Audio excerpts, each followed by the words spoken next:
Everybody, it's your boy Trax coming at you live on a Sunday afternoon. Very excited to have you. Right now, we've got ourselves a new little toy, and we're really excited about it. It's a mock draft. I was able to get with the boys over at Nomad, and C Sharp was able to hook me up and get me some intel on how to do this. So, without further ado, we have Dustin Jones from our group, and we got 10 Bears from Nomad Group. How you guys doing? Doing Oh, great, man. Thanks for having us. wonderful, Glad to be here wonderful. today. Talk some Bears. Thanks, 10 Bears, for being here, man. It's great to have you as well. No doubt, pleasure and an honor, man. Shout out to the Chicago sports and everyone. I just appreciate it, man. Appreciate it. It's an honor and a pleasure.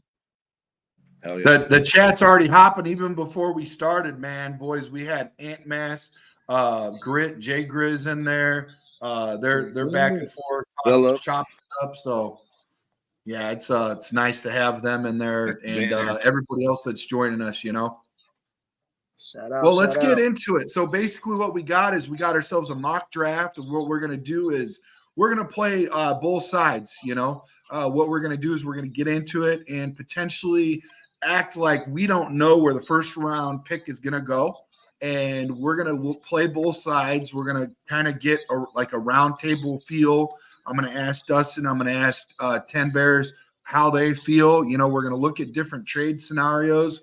If it's even worth kicking the tires, we're going to investigate. We're also going to get into the chat and ask you guys what you think, so you guys get us feedback. And before we make that selection, we're going to go ahead and collectively as a group make this selection, kind of like that feel that Poles is talking about doing. And I'm not 100% sure that this already wasn't happening. I think he's just being a little bit more transparent about what's going on, because he kind of probably feels like the state of everything, people would like a little bit more answers and kind of what's going on, And I feel like there's probably other teams in the NFL that does this too. This isn't the first time this has ever happened. But getting back to the pro focus draft, let's go ahead and get into this draft simulator, boys. Let's do it. Okay, so first, what we have on the table.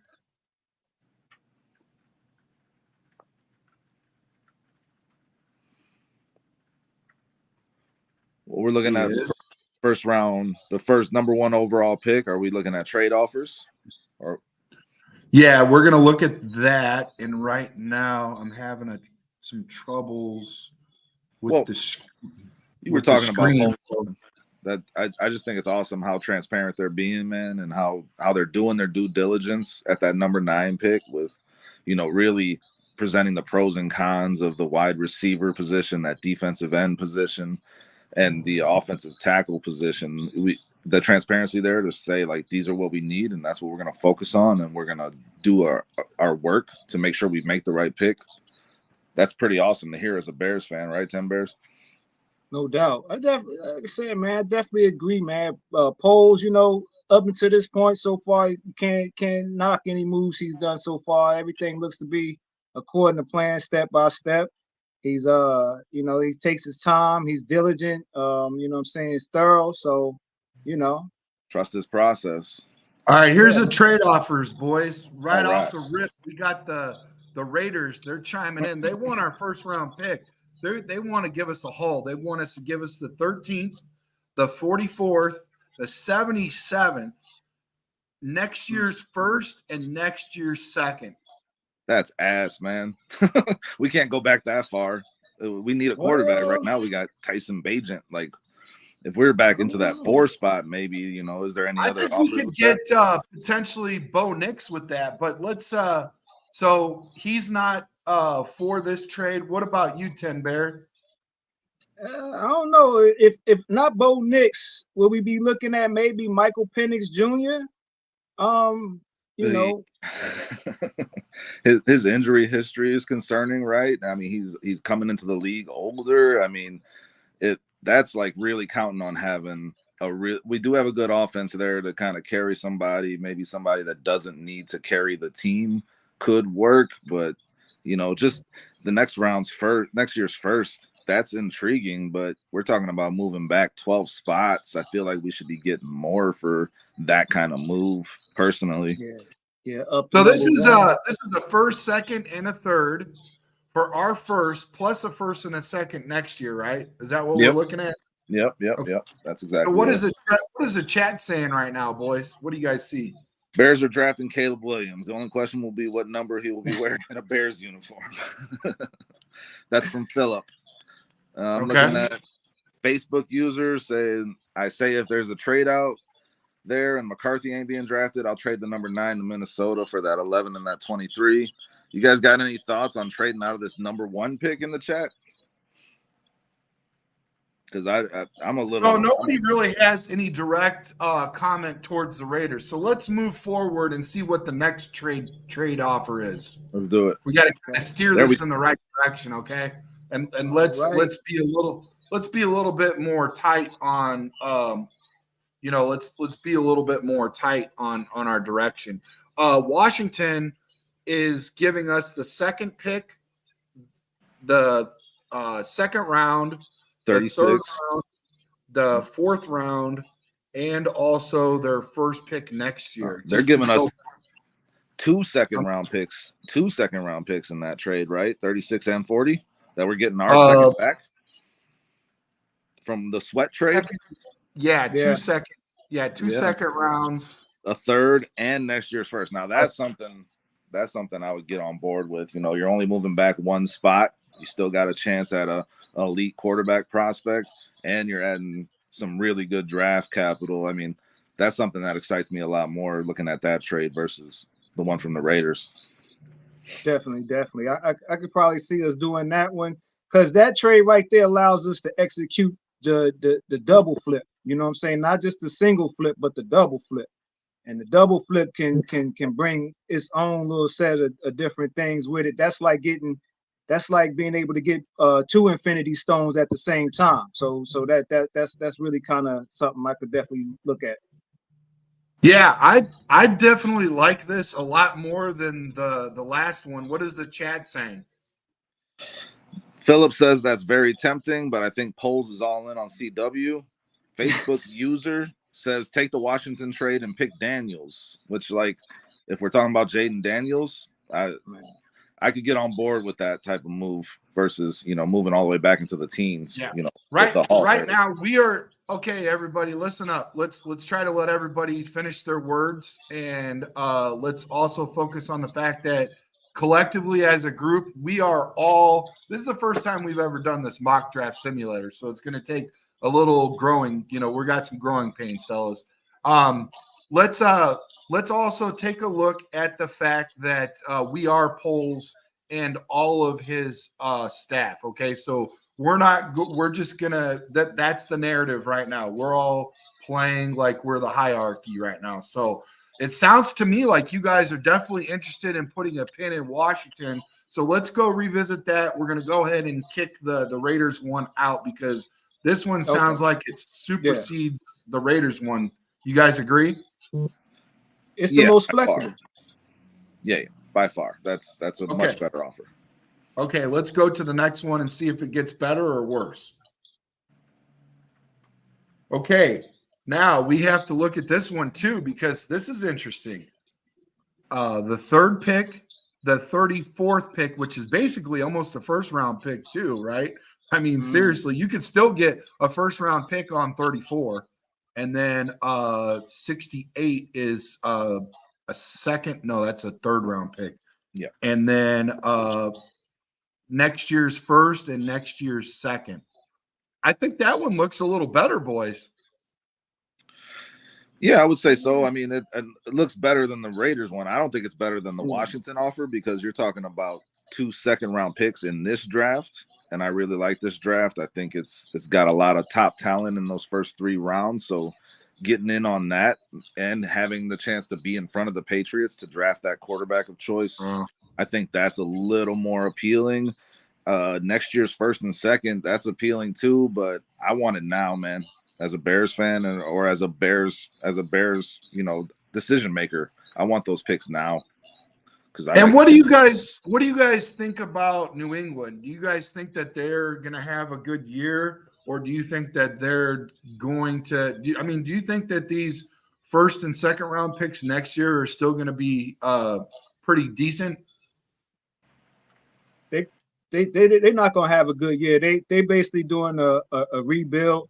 Sometimes you get a shadow rebuild where you're not just gonna admit to the fans that we just straight like polls. We're not just admitting that we just gonna straight just tear it all down. We're gonna kind of dibble and dabble a little bit and slowly Yeah. tear it down. So I don't think New England is gonna have that good year. They know they need to rebuild. Okay. Looking at some of the chat, Jay Grizz says, yeah, me too. I want the picks this year. Agreeing with me on that. Facebook user says Washington will get their hometown guy in Caleb if we're talking about that Washington trade, and you get two second-round picks.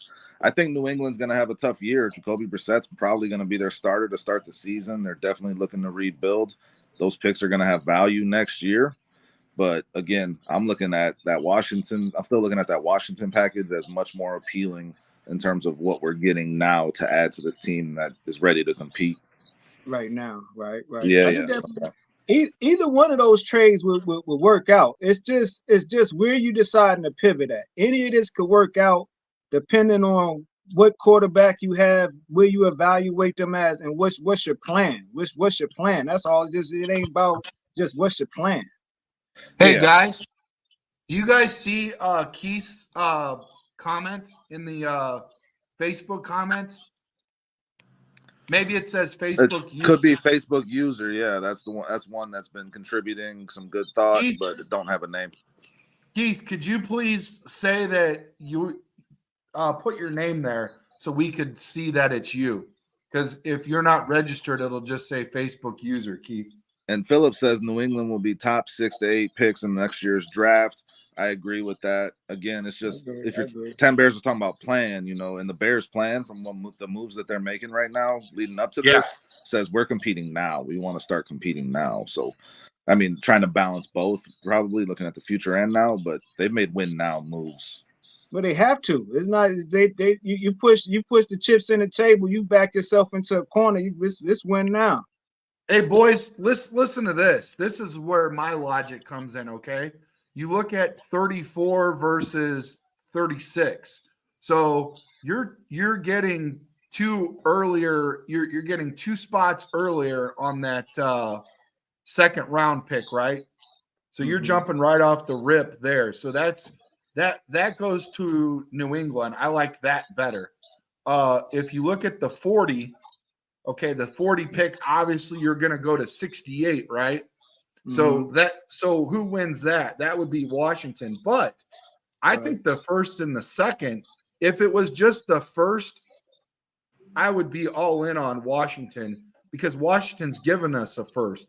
But ultimately, we're trading that second round pick this year for second round pick next year. So I like Washington better than New England, but there is a little bit of I do like that, but I think Washington is still the way to go. Let's see, because it sounds like you guys are still preferring Washington as well. Well, the bigger thing there though too, Trax, is if you're at number 2, you got Jaden Daniels for sure. If you move to number 3, you're probably ending up with Drake May. And just from my preference, if I'm not taking Caleb, I'm looking at Jaden Daniels over Drake May for sure. Okay. Okay. So okay.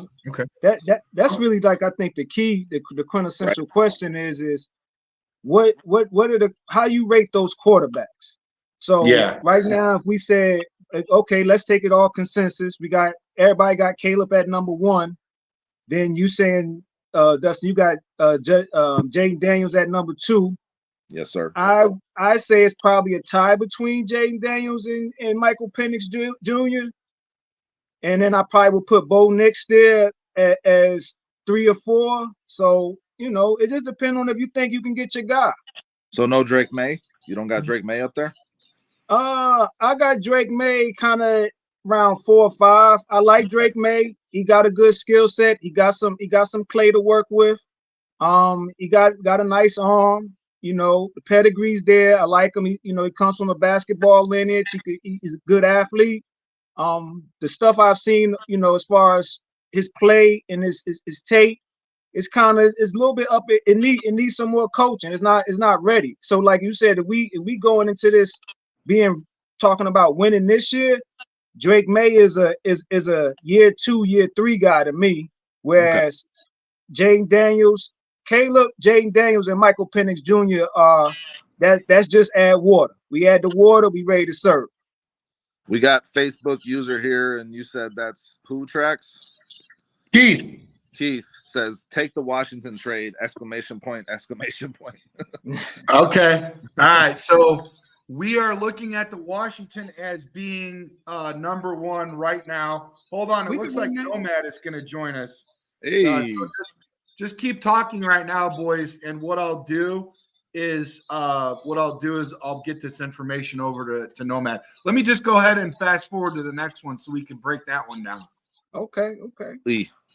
And if you guys let's play both sides, okay, Dustin?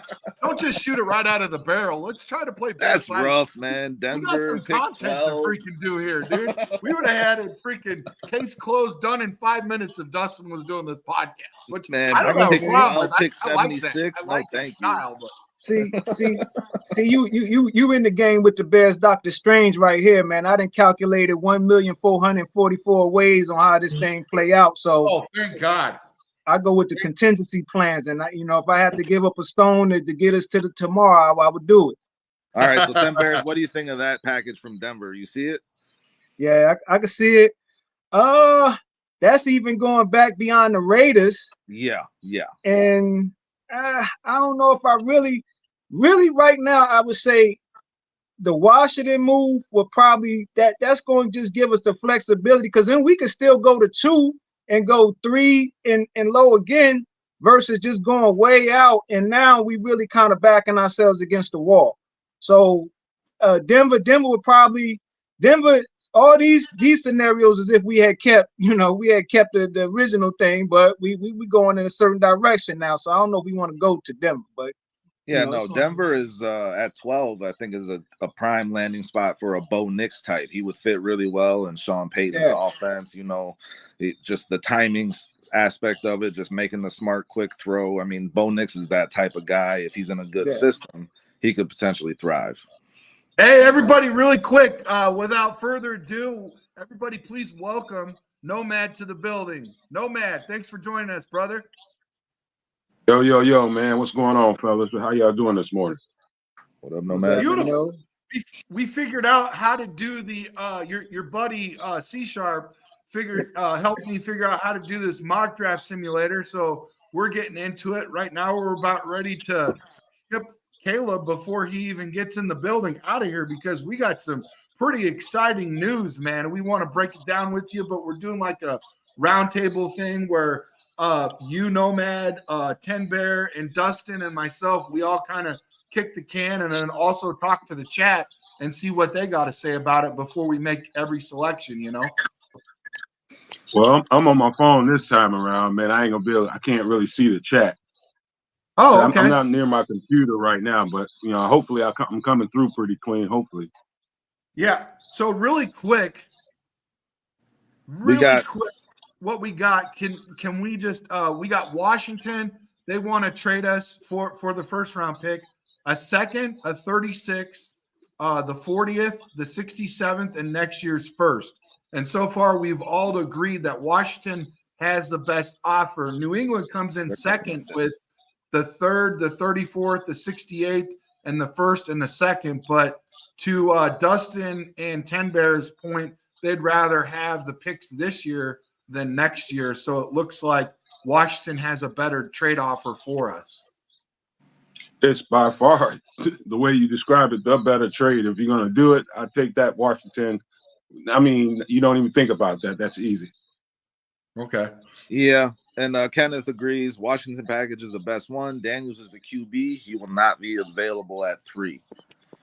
Okay, and then the Minnesota one, I'm not even trading with the ops, guys. I'm sorry. I'm done with that. Y'all can you can fire me right now if you want to, but I don't care. how pretty this is. You can't put lipstick on a pig. We're not trading with the ops. We're not trading with the opponent. We're not going to go watch a basketball game with the opponent. Not here on Chicago Sports Podcast, at least. Please, guys, come on. So let's go back. I like that. Hey, you know what, Ten Bear? I don't even think you have to trade an Infinity Stone for this. I think they're giving us an Infinity Stone or two. You know, at least. Oh, two. yeah, with that Washington, yeah. Yeah. No doubt. So let's go ahead and accept this, boys. That's funny. Go ahead.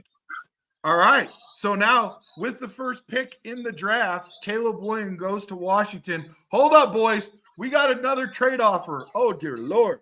Do we just cancel this because Dustin already said if we're not going to get Jaden Daniels, it's not even worth it? Or do we investigate and look and see what Arizona wants to trade to us? It's a beautiful scenario. I mean, it's like I think Jaden Daniels is the most pro-ready quarterback that's there in the draft. Everybody knows how talented Caleb Williams is, but do you think that even is Jaden Daniels a can't miss guy? I think both of them are. Be quite honest with you, I wouldn't take it, but I would consider this strongly. It just depends, man. I like adding a little nuance back to where we was before. And I didn't get a chance to expound on that, but even I think JJ Mack is up there. He probably around 3. He plays in more of a conventional offense, which is kind of a thing in the past. And Bo Nix, he's pretty ready too. Them other guys, I would probably sit him a year or either bring him along a little slowly. Then Jaden, even all the quarterbacks. To me, like I said, I might be a little bit high on Michael Penix Jr. a little bit than everybody else, but that's me. But I digress. I don't like JJ McCarthy at all, man. I think that's cool. I think he's getting a lot of hype going into this draft that he didn't have. I didn't see it on the tape, man. When he played, his coach didn't even want him throwing the ball, so I don't want him throwing the ball in Chicago, man. I say that, man. Why you want to mean, throw the ball? Why you want to throw the ball? Championship game? He wanted to run that ball, let his defense win that game. He did not trust his quarterback to make a play to win that game. Man, he passed the ball against Alabama, man. He'll do it. He'll do it. Sure. Yeah, he'll do it. I personally wouldn't pass up on Jaden Daniels for a JJ McCarthy. If the exercise is to collect as many picks as possible, so be it. But I would go Daniels here. Okay. Hey, you guys, being a podcaster, I ain't gonna kid you, man. It forces you, especially when you're doing football podcasts, in particular Bears podcasts. I study film before drafts anyway, before I start doing it, but I had to really, really dig in once I became a podcaster. And watching all these quarterbacks, I'll tell you the truth. When I came away from it all, I saw Jaden Daniels, I saw Caleb Williams, I saw actually Bo Nix, and then I saw Jordan Travis. To me, Florida State, he may not even get drafted, but I saw those 4 guys came away as top quarterbacks to me. And I'm talking about measuring ability, leadership qualities, the whole 9 yards. To be honest with you, it'd be Bo Nix or somebody beneath him if you were to trade that. Well, Nomad, let me ask you a question really quick. Arizona is going to offer the 4th pick, the 27th pick, so that's 2 first-round picks, and also a 2nd-round pick for number 35. Pick 2. So can we get Bo Nix at 27? Well, it looks like he's gonna be gone. He's gonna be gone. It looks like they're. I think they're sold on getting Marvin Harrison Jr. I think Jaden Daniels is still going to be there, unless who's at 3? Who's at 3? We got New England. New England's going to pounce on him. It's either going to be him or Jaden Daniels. I mean, him or Drake May. Yeah. Boys, I don't know. Let's get a little mischievous here. Let's take this Arizona pick and get 2 first-rounders. We're going to get them this year, and we're going to get a 2nd-rounder this year too. Hey, Trax, in the chat, we got Illini MCG saying this is Fantasyland stuff. Caleb coming April 25th. Poles and company already made their decision. We know that this is us playing devil's advocate, trying to have some fun. Like Trash said, get mischievous. Really try to see what we can get into here that's outside of the box. We know Caleb Williams is coming. Be clear on that. Yeah, man. We're playing like Madden football mock draft simulator, right? No, man. That's the anti-fun. That's the anti-fun bunch, man. They don't want to imagine anything. They've got their minds made up, man. Yeah. I know what that is, man. That's okay, man. You know, people kind of protest when you do things outside of their virtues, man. Just wanted to shout them out. Just to add a little nuance to the conversation, man. See, scouts and evaluators see things one way, and coaches and players see things another way. So a lot of times, a scout and evaluator ranks all these different guys and says this guy better than this guy and this guy such and such.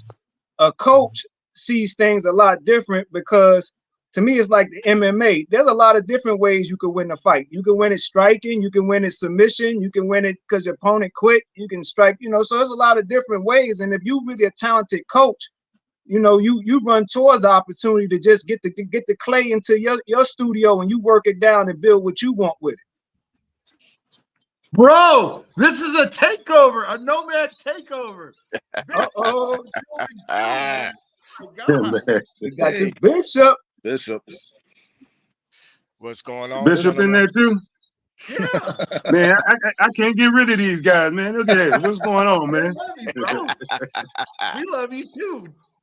What's going on? What's going on? You travel well, Nomad. You travel well. Apparently. What's going on, portal, baby? Not much. I couldn't help myself, man. I was chiming in the chat on Facebook, man, and I'm like, okay, let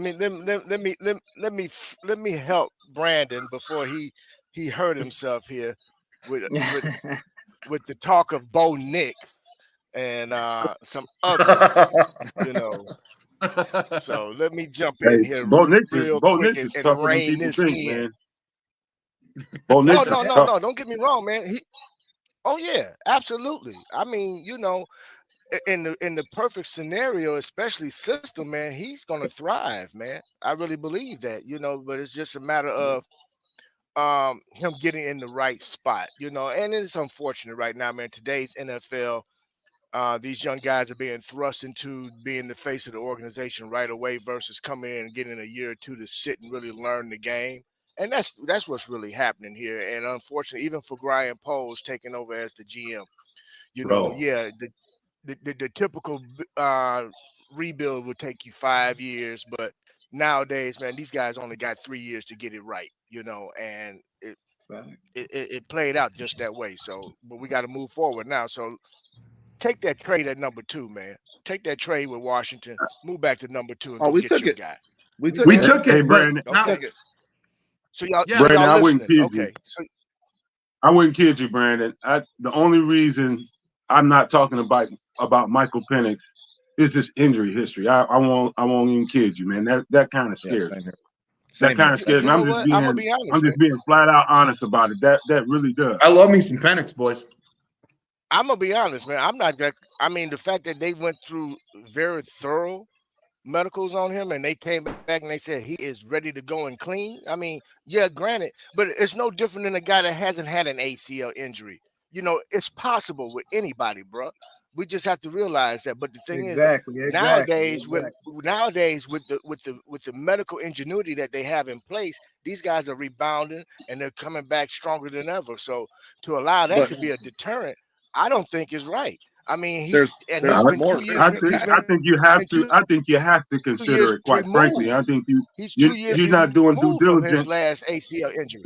If you don't consider that as somebody that's running a franchise, you talking about the next 10, 15 years. He's gonna get rolled up on. He's gonna get hit. You gotta consider that. You got to. He has more risk attached to him than someone who doesn't have that. So with any of these other guys. They don't have his history. Let me put a little nuance. Let me put a little dash of nuance in there, bro. Hey, my dad used to tell me, say you're not a good car driver till you done had a couple accidents. And everybody here done been in an accident which sometimes you've been at fault. Sometimes somebody done hit you. So once you step on that field, anybody could roll up on your ankle, your leg. we had Jim McMahon. Hey, man, somebody could just say, you know what? I don't like the Bears, and I'm ready to end this thing right here and slam somebody on their neck. Okay, they take the 15-yard penalty, but now he got a cracked shoulder blade, and you sitting there working from behind. So, you know, don't let your heart pump no Kool-Aid. We rocking.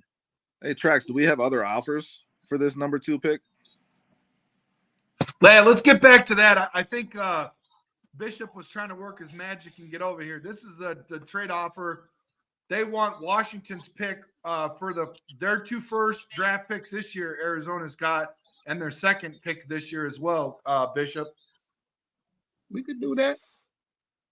Keep in mind we already got all of the capital from the first trade from Washington to Chicago. Remember that. Now we also the 2 seconds. Yep, we got the 2 seconds, a third, and next year's first off that trade, and we can still get Jaden Daniels right here. Okay, are you sure you can get Jaden Daniels? You should that New England's not going to take him at number 3. Oh no, we're at number 2. We're at number 2. Taking Drake May. Yeah, probably taking I know we're at number 2, but I'm talking about if we entertain this trade right here with Arizona. Yeah. It's a hypothetical. Sure that they're not going to take Daniels at number 3. Bro, I know it's a hypothetical, bro, but I also like to kind of. Are we sure that Arizona doesn't want Daniels? Realism too. What if Arizona wants Daniels? No, they don't want trade Kyler. They don't want him. They're not going to do that. They would have did it already, bro. It's not happening. Would you guys agree that at number 4, if we go that far, we might be getting a little bit too greedy? I think you take the best guy at this next pick. It's me being me. If you still want to trade a little bit, you got room to maneuver a little bit. Right. I was in fifth gear. I was in 5th gear, and Nomad just made me shift down like 3 gears down to 2nd. I was ready to do it, but he just made sense right there. Be responsible. I mean, I'm with Nomad too. No, I mean you can't. We be still too got greedy, pick number 9, man. Yeah, we still got pick number 9. Let's shoot it down. That number 9 pick has value too, bro. So take your man at number 2. We're gonna get Ken Bear. You agree? You good with it? Hey man, we the Joint Chiefs of Staff, man. Sometimes y'all ready to launch the assault. Hey, what I'm gonna do? I can't run out there and tell you not to. I just gave you the perspective, but hey, press the button. All right, we're gonna go ahead and reject this trade offer. I heard if you try to counter, it's not that good looking. Probably not. Yeah, it's gonna give you some problems. All right, so we're gonna So we're gonna take our pick, boys. Let's all collectively say we're gonna take Jaden Daniels. Yes, sir. Yep. I kind of led the witness. Sorry. That's okay. All right, hey, it's not bad. Jaden is good. Jaden is better than good. Yeah, he's the second best quarterback in this draft. He's the first best Drake quarterback in this draft. Yep. Hey, I wouldn't doubt that. I wouldn't say no to that. I like him. Alt gone to the Giants. Joel's gone. Fashanu to the Titans. I'm curious to go back up and see who did the Chargers take. The Chargers took Neighbors, I believe. Chargers? I don't believe that. No, I think they're going to go offensive line. Out the real way. No, yeah. I think they go absolutely. offensive line. Come on, man. You know, Harbaugh that absolutely could play out that way, man. They lost their two top receivers, man. How do I? True too, but I still believe because of the depth in the receiver class, I believe Harbaugh is going to stay true to himself and take him an offensive lineman. Who were you asking about? I'm sorry, I got it right here. Neighbors at 5. But either way, let's keep moving. Yeah. So no, it's cool. Okay. So, Neighbors at 5. Okay, that's cool. Yep. So now we get our pick at 9, boys. We've got a trade offer that came in. Let's see who's on the board. Who's on the board? I can't see it. We got Roma Doomsday. We got JJ McCarthy, Brock Bowers, Adunze, Terrion Arnold, Latu, Fuaga, Jared Verse. That's all the way to 15, Nomad. And when's our next pick after this one? Our next pick after this one, that's a good question. We got Number 36. Number pick 36. 9 or 36. Yeah. Yeah. Number 36. Okay. 36 and 40. 36 and 40. Yep. Back to our trade offer. We've got Cincinnati. They want to give us their 18th pick, their 49th, and their 115. I don't like that. Yeah, it's too far back. Let's see what else is there. Yeah, let's see what else is up. Carolina is way far back, 33, 39, and No, 65. Nah, we ain't doing that. Yeah. Nah. Jacksonville, business still a with them. little too. That's Nah. it. That's it, boys. We don't Nah. have any more trade offers. No, We got the chat take our saying pick a at 9. Doomsday.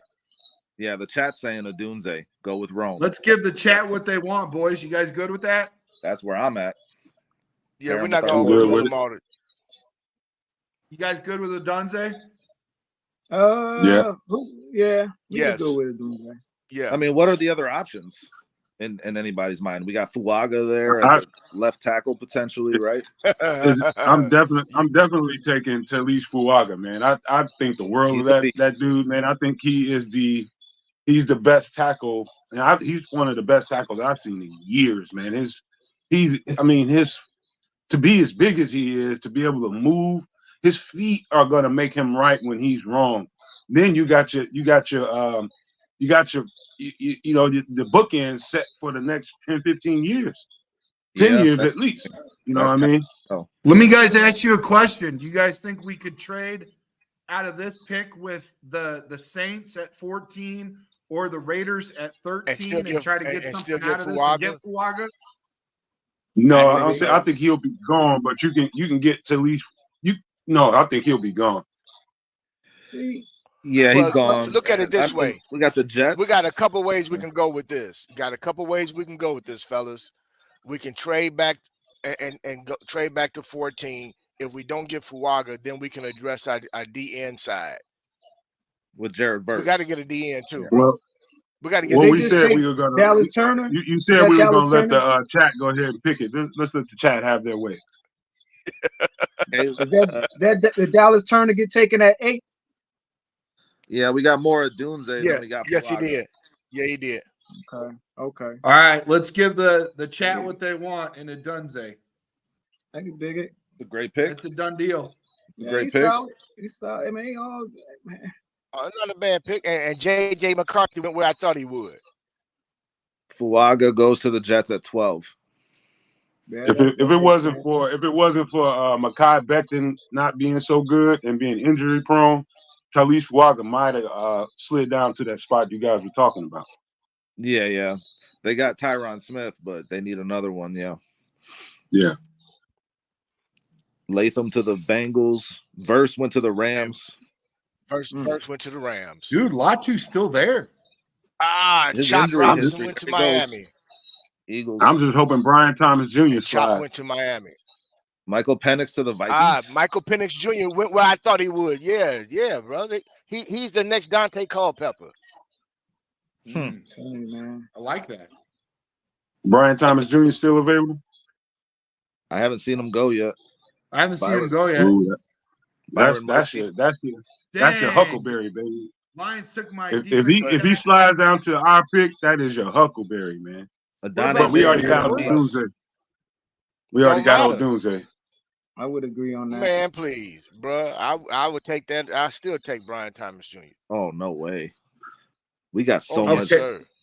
Oh, We got some crappy picks. no, some thank offers. you. I don't like either of these. No. Man. All right, boys. Let's go ahead and break this down. Oh my gosh, I love myself. Oh, some tackle. Cooper DeJean from Iowa. Oh my gosh. How do you Cooper DeJean this is the man. he's a beast. He's like one of the best safeties. Oh my goodness. He could play let's cornerback too. He could play cornerback too. He's a What a about Swiss Army knife Darius in the backfield. Robinson out of Missouri? Darius Robinson out of Missouri. Edge. I like him Oh, a lot. He could play Devontae defensive tackle Sweat's too. available at 41. Man, please, Zach Frazier, bro. I love Frazier? Zach Frazier. I love Zach Frazier. Zach do. Frazier's on the board, bro. But we can Over get him at Beasley? 40. We can get him at 40 probably, Bishop. Do you think? I don't I think think we so. can. I think so. And one we did the Yeah, other day, we got him at 4 more 45. picks. Yeah, I think so. My philosophy is, man, I believe you have to be great on at least one side of the ball. You have to be exceptionally great. And right now we ain't finished painting, we ain't finished completing something. So we need to complete something to really be great on one side of the ball, either offense or defense. Well, I would say this, 10 Bears. Cooper DeJean would make our defensive backfield fucking amazing. Bro, could you imagine him play either position. He's a blue chip prospect, I think. In my mind, he's a top 15 guy in this draft. I get that, Dustin. I hear you on that, but bro, I'm with 10 Bears, man. Let's shore up that offensive line, bro. Kingsley is good. He's a good offensive tackle, man. We can go offensive tackle. Let's shore up the offensive line, bro. Well, either Kingsley what about from BYU? Who's left at wide receiver? Well, we got a Doomsday. Okay, so I guess the wide receiver's good. Maybe. I got nothing from the chat. This draft is deep, bro. I got nothing from the chat for this pick right now. You guys got any? Slide back down. Let's see who's available, bro. Defensive. I'm going Zach. I'm standing on Zach Frazier, bro. We get him at 40. I think the centers are good enough, but you can get centers later. I think it's early to get a center. I think you shore up your O line and get another tackle right here, and then later on, later on down the line, there's still some centers that can work. What about Tyler Guyton? That's fine. Tyler Guyton's gone. I think Big Kingsley is it's got some tremendous upside. I mean, tremendous. Like Jordan Mailata type upside. He's got a 9.4 RAS. That's good. It might be. If it was me, I just think the fact that Cooper DeJean fell this far is insane. I think he's the top. To me, he's top 2 as far as corners. I mean, probably all together. I seen maybe one DB that is his caliber, and he's a safety / slot corner at Washington, man. But man, Cooper DeJean has it all, man. Can we get a flash to all players available just real quick for a second? Yeah, you got it, buddy. Coming right in. There you go. Okay. But anything below 40, I don't really want to get under. So let's just keep 25, 33. Tyler Newman up there too. I would go probably Darius Robinson. I think, man, we ready to put the finishing touches on this defense and really just start striking terror in people. I think he's another guy we could get later in the second round. He's gonna go soon though, for sure. He's got like 5th overall, yeah. Bro, sometimes you just got to go get what you got to go get, bro. Yeah. Well, he could play either defensive tackle or defensive end in a 4-3. So hey, Brandon, question I wanted to ask you, Brandon. What's up, Brandon? Looking at being an O lineman yourself, looking at the class, I can't lie to you, man. I can't remember a richer offensive tackle class than this one here. I mean, it is valuable. I think it's just as valuable as receiver is. I mean, I think it's just that much talent. When you could say the offensive tackle class is just as talented, or maybe even better than the wide receiver class, which is more talented than I can remember. They're talking about, yes, I agree. In 2008, we had 8 picks in the first round. They're saying that this draft was going to obliterate that. So potentially, my guess is 10 to 12 offensive linemen. And then I was listening to Hayes this morning. I was on his show before our show. He was saying from 12 to 25, I believe, that there's going to be a lot of offensive linemen picked in between that area right there. There's at least 9. I think he's talking about overall. He's talking about guard and tackle. I think the tackle class is. The tackle. You're right. Tackle. Okay. It's right tackle heavy. The class is right tackle heavy, but with Darnell Wright having all that experience at left tackle, I think, and then depending on who you get, I think you can train a guy to play on the left side. Either way, I think you're in a good position if you get a tackle. I really like this guy. I like this guy from BYU, Kingsley. Yeah, he's going to be. Oh man, Broski Bear wants Darius Robinson. Brandon, if you like the numbers, the tape is going to astound you about his projection, man. I mean, I think he's going to be an all-pro tackle in a couple of years. Nomad, you know, I'm not going to lie to you. I don't watch a lot of BYU stuff. You know what I'm saying? So I trust your judgment. I look at the numbers. I'm reading what they got, and but I will tell you this. My buddy graduated from Iowa, and he makes me watch the Iowa girls, the Iowa boys basketball, the Iowa football, the Iowa State. I even watched that Brock Purdy. He did not look that good in college compared to what he looks like with the Niners, but he wasn't on the Niners either. But what I will tell you this about this Cooper DeJean, oh my God, this guy is one of the reasons why they were a top 5 defense in the NCAA, bro. So Trax, you talking to a DB, man. I can tell you right now, he's more technically advanced than half the corners, safety, slot guys in the league now. That's how advanced he is technically. They are coaching the SHIT out of that kid. He's too good of a You put him with our other safety, it's canceled Christmas for the next decade. We are locked in at safety. It's a wrap. Darius Robinson is the consensus in the chat, just so y'all know. Broski Bear wants him. Philip wants him. Those are the only 2 suggestions we've gotten out of the chat that I see.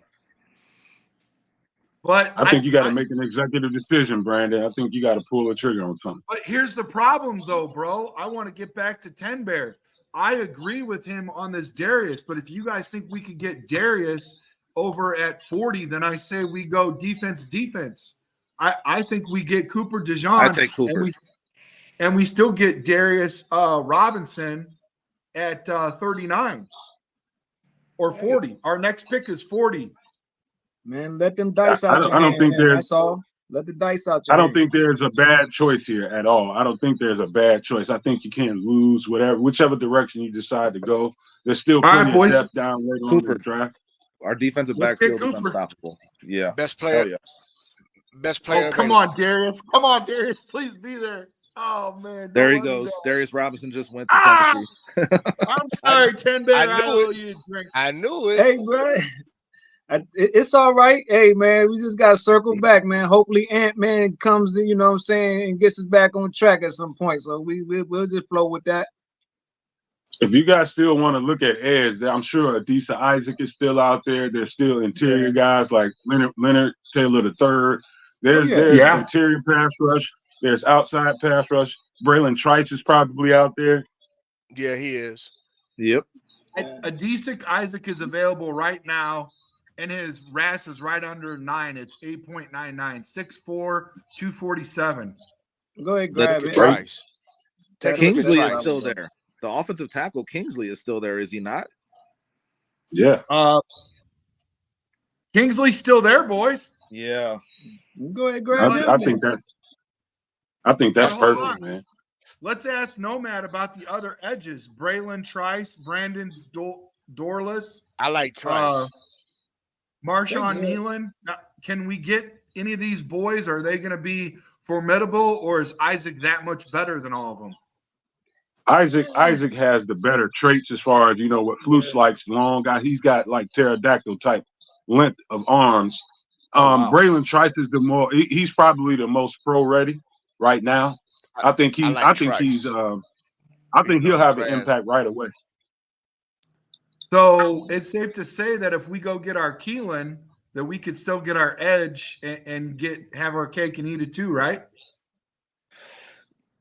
Austin Booker is going to be there on our next pick, I think, and that guy's an Aldon Smith type comparison to me. He's going to need a year to sit and develop, but Austin Booker is a good upside play at defensive end in my mind. Flash it at all real quick and see what's everything out there.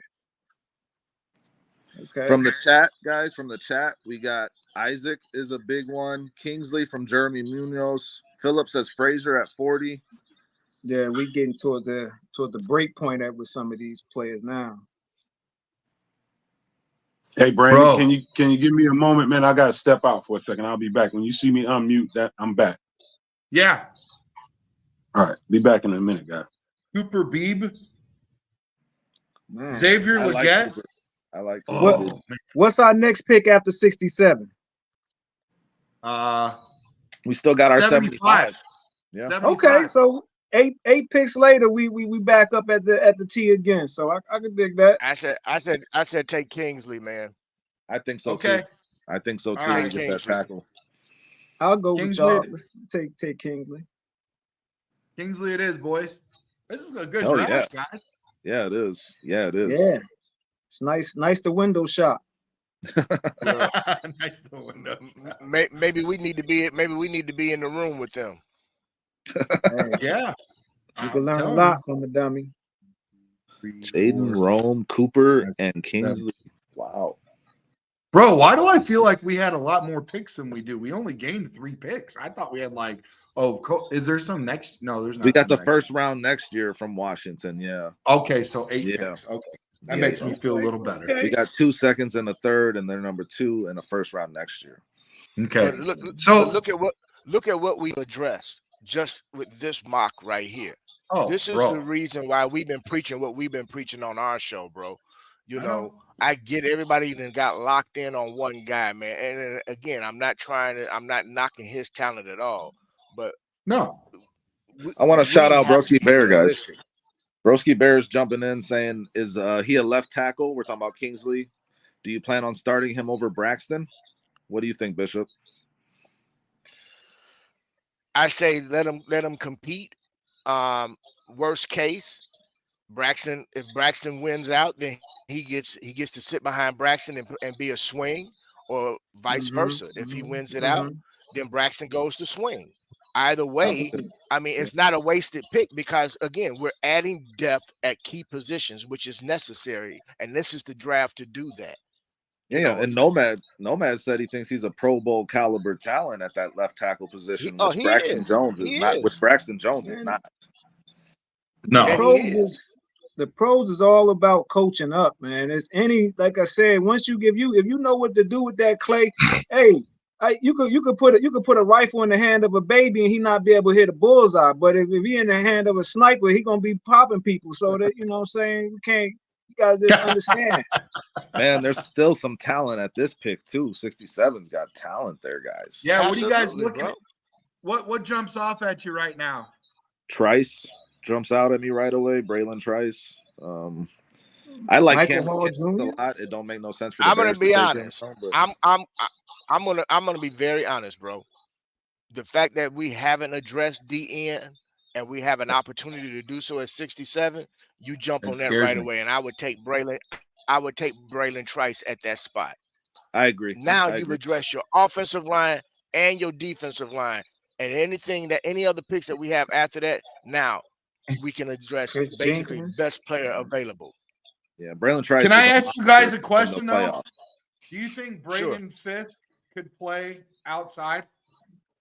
Nah, he more inside guy. Yeah, he's an inside guy, man. He got short arms, bro. I don't like him, honestly. He's a disruptor. I think he's a guy that did well at the combine because he was at the combine. I'll still stand to the side and wait to see what he does in the league. I'm not 100% on him. He reminds me of Taven Bryant out of Florida a couple years ago. Jacksonville drafted him in the back end of the first round, and that happened out well. But I could be wrong, obviously. Hovering over Christian Mahogany, I saw you. All right, so you guys are good with Trice then? You want any input from the chat? Yeah. Yeah, I like Trice. I mean, Broski says look at wide receiver, Luke McCaffrey. I think that's too early for him to look at him here, to be honest. Theo Johnson tight end. I think so. This is basically assuming DeMarcus Walker gonna start. You don't think Trice could end up taking that spot from him? DeMarcus Walker is just a replacement level player in my mind. I think Trice has more upside than that. Okay. I would say this. I don't think you're giving DeMarcus Walker enough credit, Dustin. Honestly, I appreciate that. Based off of what we need on the other side, which is somebody that we don't. If he can get to the quarterback, great. We need somebody that can set that edge. And what I like most about DeMarcus Walker is if we need to, let's say for instance, Braylon Trice does do very well in the in training camp. We've also addressed it by adding the other gentleman in free agency. So we have some guys that we can sit at that end what I like about DeMarcus Walker is his flexibility. He can go in, you can go inside as well. I still say I would go with Trice in the event he does win it out. Then it's not a bad thing. Plus, if worst case, if we need for whatever reason, and I know everybody's been jumping on me about this, but in the event something happens to Sweat, we need somebody that can go over and replace him. Yeah, for sure. And worst case, you got a rotation between Walker and Trice in this situation too. Yeah, and this is the thing too. Now you can move, because this way now you can flip rotation. Yeah, it's situational. You can flip them and put them on opposite sides, man. So that's why I'm all big on that, man. So yeah, I would say Trice. Well, hey man, I feel like we might. Hey, sometimes when you get runners on scoring position, you're gonna tell them to just swing anyway. So.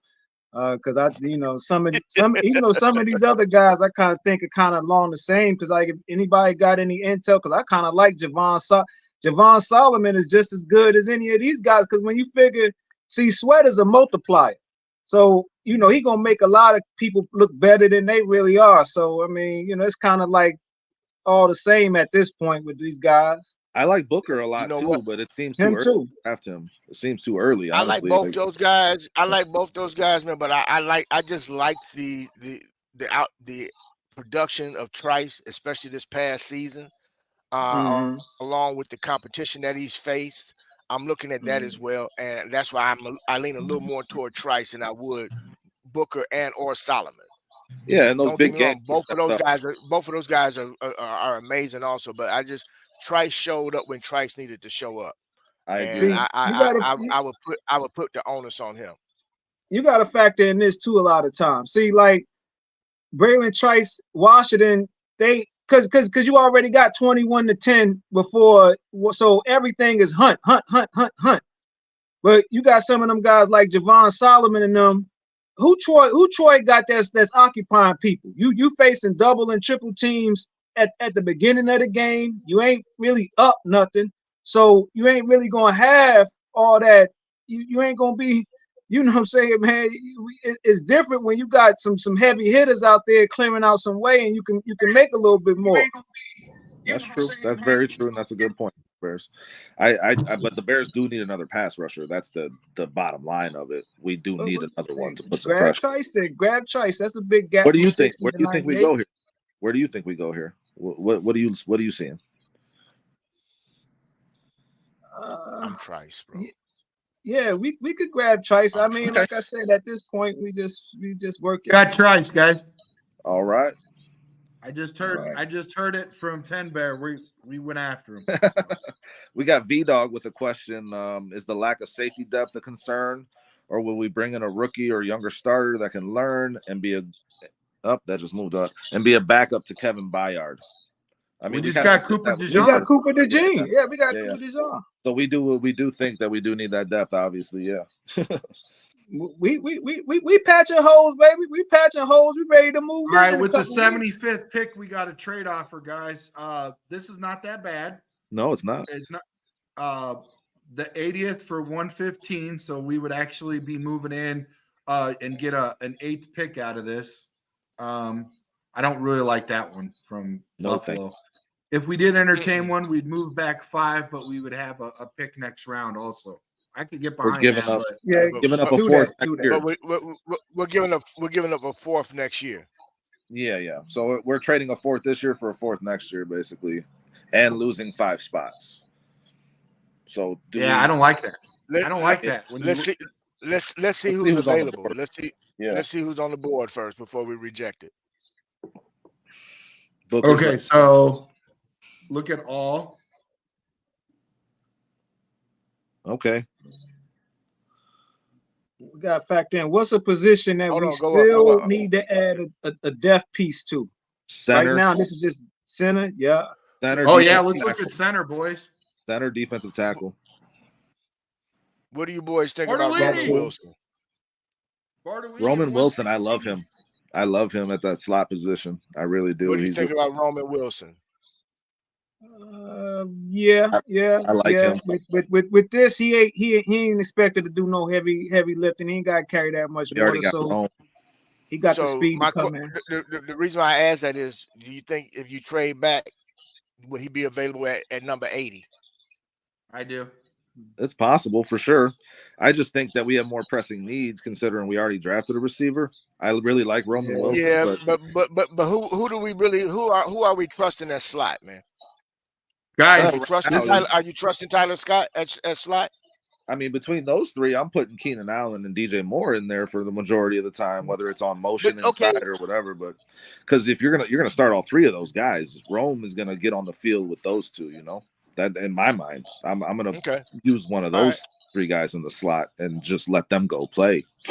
From my perspective, I'd like to save my wide receiver pick for Brandon Rice.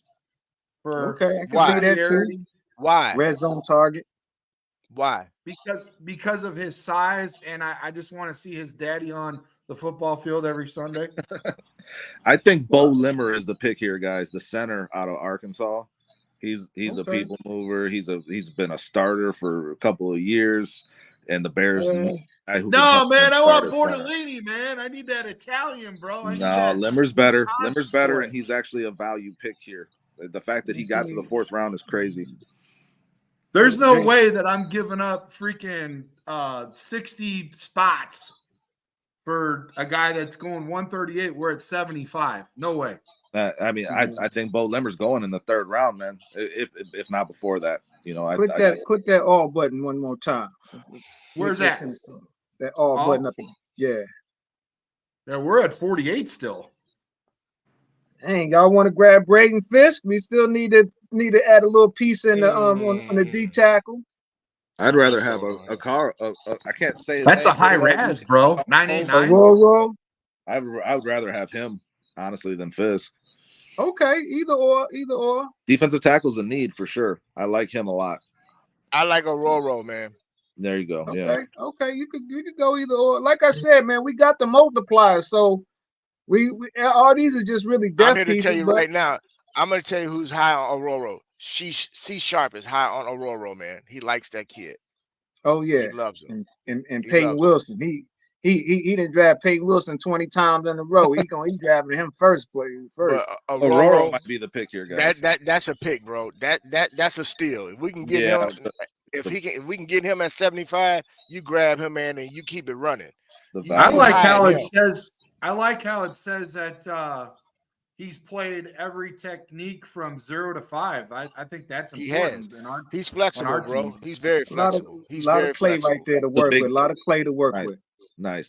There we go. Boom. It's a hell of a draft, guys. We're filling some needs here with some really good players. No doubt. Cooper was kind of a luxury pick, but that's going to make that defensive backfield. One more pick left, and then the draft's over. 122. Cause we figuring Washington gonna get up in there. See, sometimes it's the jockey that make the horse. So we figure Washington get up in there and work them boys. Yeah, for sure. Damn, I want a Trotter. I want a Jeremiah Trotter Jr. We got one pick left, right? Yep. Yeah. Well, you guys center or best player available? We're gonna do best. What have we addressed? Defensive tackle, wide receiver, quarterback, left tackle, safety. We got a edge, safety / slot corner depth. Hey, Pinky. We got lineman. Best player available at the last pick. Yeah, I agree. Did we want to do maybe another tight end? I see Jatavian Sanders was up there. And guess what? I guarantee you at 122, we're gonna have a trade offer. Yeah, you got a good point there. I didn't even think about that. Mason Smith. A lot of people. Mason Smith. See, man, you gotta have like Smith a lot. Mason Smith. Yeah.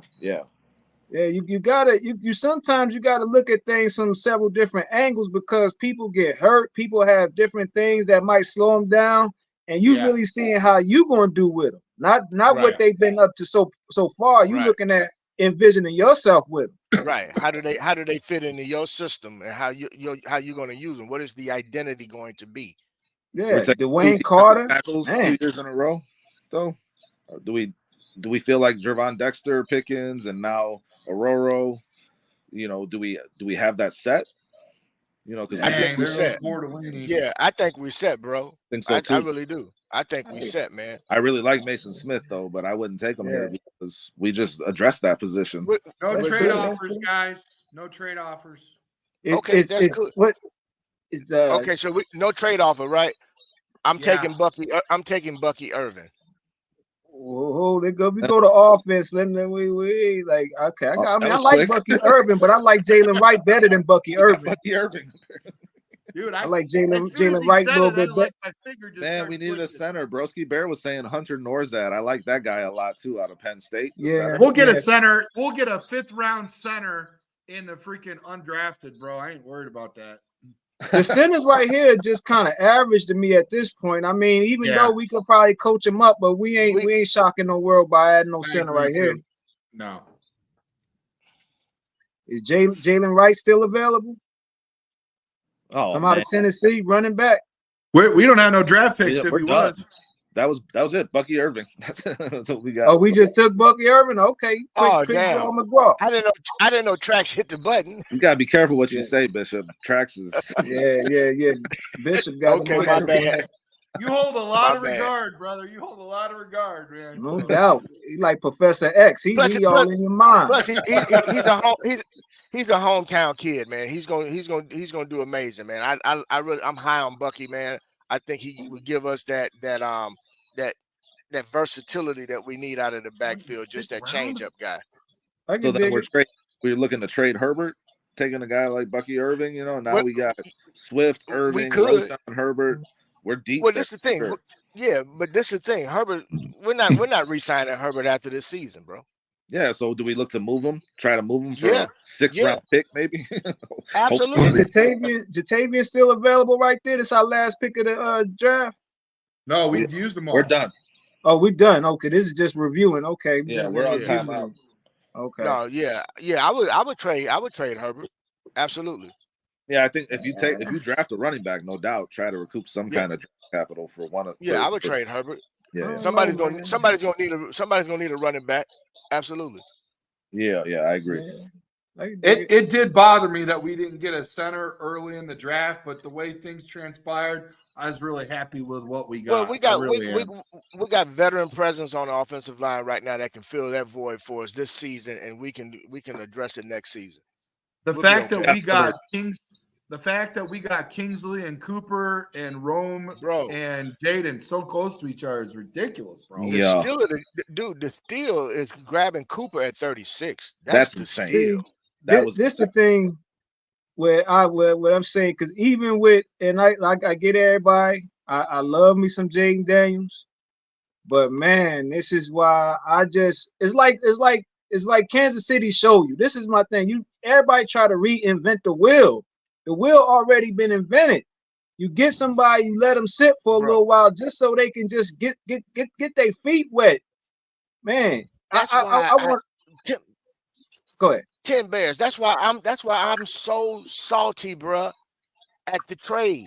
I get it, man. Yeah, if you wasn't 100% on board with Justin, and trust me, I was critical of Justin this entire season, you know. But my thing was, let's build out the team completely first. And then, worst case, you either go get a guy that you can develop for the next 2 years and sit him behind Justin. You know what I'm saying? I would have done that and still roll with what we had, because now you can fill out your entire roster. And let's say in 2 years, you don't have to pick up his 5th-year option. You can franchise him in the 6th year if you wanted to at the end of the 5th year. Well, that's and go and draft you if there's a quarterback, because supposedly the projection for 2026 is that's supposed to be another really rich quarterback class. Well, Bishop, that Fellas, will be available then. Don't forget to like and subscribe. Thank you for all the 50 people that are in the building right now. We really appreciate you guys. Smash that notification bell so you can catch all of our content. And we're going to get ready to run it back in hour number 2. We're going to run it back. We're going to take a quick little pause. We're going to get into some comments, get caught up on that before we get into the second draft. This time we will take Caleb at number 1, and we're going to try to use some flexibility at pick 9, and then picks to follow. We're going to follow and watch the comments and really work together and try to build this this draft. But the first draft, very exciting, very good. Thank you guys all for getting in there collectively and sharing. You guys did a great job. I say, man, like, you know, everybody, you know, it's like everybody probably been to, you know, secondary school or college or something. Sometimes when you're a freshman, man, you don't want to just go overkill with just your course load, because you got to learn the campus, you got to learn your roommates, you got to learn your way around. You got a lot of stuff on your plate. To just jump into this pro game, like me, I want to take Jaden Daniels or any of them. Man, just take you a minute. Get them in here, sometimes, just take you a little minute, man. I want to take Jaden Daniels and put him in the workshop for a little minute, add them little 10 to 15 pounds, let them see the game, let them breathe. But when you just throw somebody in the fire, hell, I don't know too many walk of lives that do that. You go in the military, they don't just say, "All right, we deploying you instantly." Well, I mean, I think the fact that guys, really quickly, 10 Bear, do me a favor. I sent you a couple of links so you could share with Nomad and your groups and followers and that, so we get into the second hour and try to pack the house and bring some more of your boys in. And we're going to take a quick little pause, and I'll be right back. I'm going to cut my camera off. You guys are going to be in good hands with Dustin and 10 Bear.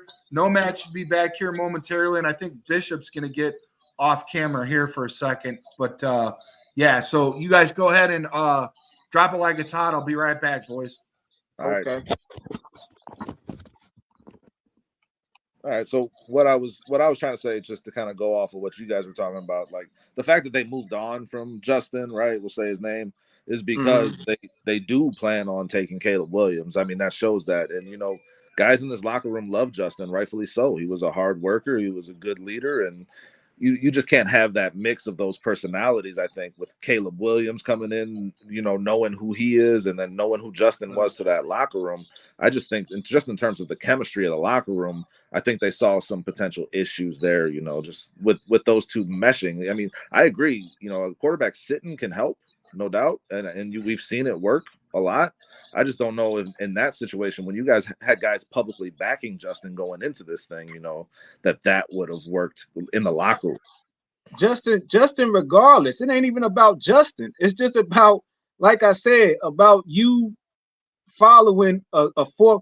Just why all these teams do this cheat code and get a quarterback on a rookie deal? Because they have seen that it works. We watched the 49ers do it. We watched the Seahawks do it. We watched the Chiefs do it. We watch every team duplicate the same formula and format. So you watched it done before. Just throw a guy, he ain't just throw a guy. He got to learn he got to learn stuff about himself. He got to learn, I mean, if you ain't never warmed up, we ain't even warmed up. We ain't even got a good lather. You gonna go to the gym and just put 315 on the bar? Well, 10 Bears, I mean, you just mentioned a couple of teams that started rookie quarterbacks. Russell Wilson started immediately for the Seahawks, and then they built around him, and they had pretty early success, and they were able to build around him because of his contract, which I get what you're saying. But hold on, but add the nuance and the caveat to that. Russell Wilson was a 5th-year senior. No doubt. So in college too, man, playing football in two different programs with NIL deals and sponsorships and shit that Russell Wilson didn't have. So he's got exposure to this type of life already that you're kind of discounting too. No, I'm not discounting it, but I'm just saying as far as he has, but just put it to you like this. What happened to him this year? Because when you enter into a foreign territory, terrible offensive line. See, but no, hold on. Facts. That's a perspective, because clearly that team was about well, tell it like this. How come the college evaluators evaluated and said they had the sixth best team in the country? Well, that's just a lot of hype, man. Always going into the season like that, you know, they didn't see that man. coming. Everybody The hype. truth is, that team gave up 34 points a game.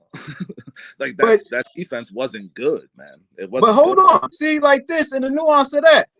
If you play on a team where we tell you every game, if I tell you, hey, if I tell you what I'm going to do, that puts me at a disadvantage. If I tell you I'm throwing the ball at a 70-30 clip, what kind of defensive for sure? Yeah, the offensive scheme and the offensive line wasn't very good to put them in that position. No, all those things played into it.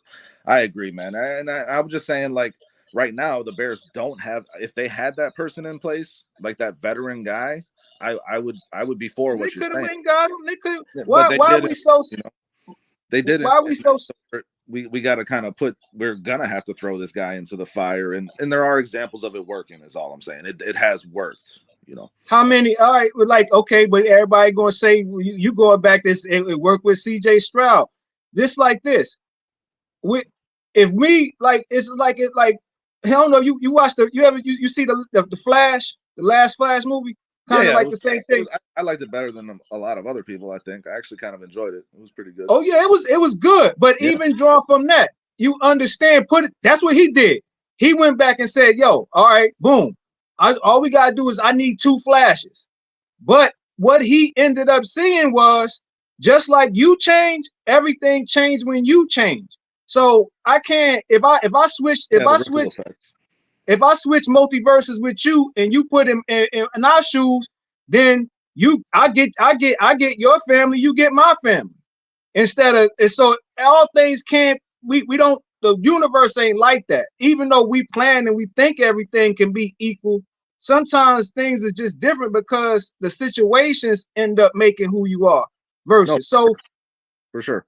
And I think the Bears, though, I mean, are doing a very good job of limiting those negative aspects of bringing a rookie quarterback into the situation that a lot of teams have when they're picking this high, you know. And then just they're trying to limit it as much as possible with the moves that they've made. And I think that our draft here with Jaden Daniels with our number 2 pick, right? Roma Doomsday at number 9. We got Cooper DeJean at number 36, which was a steal.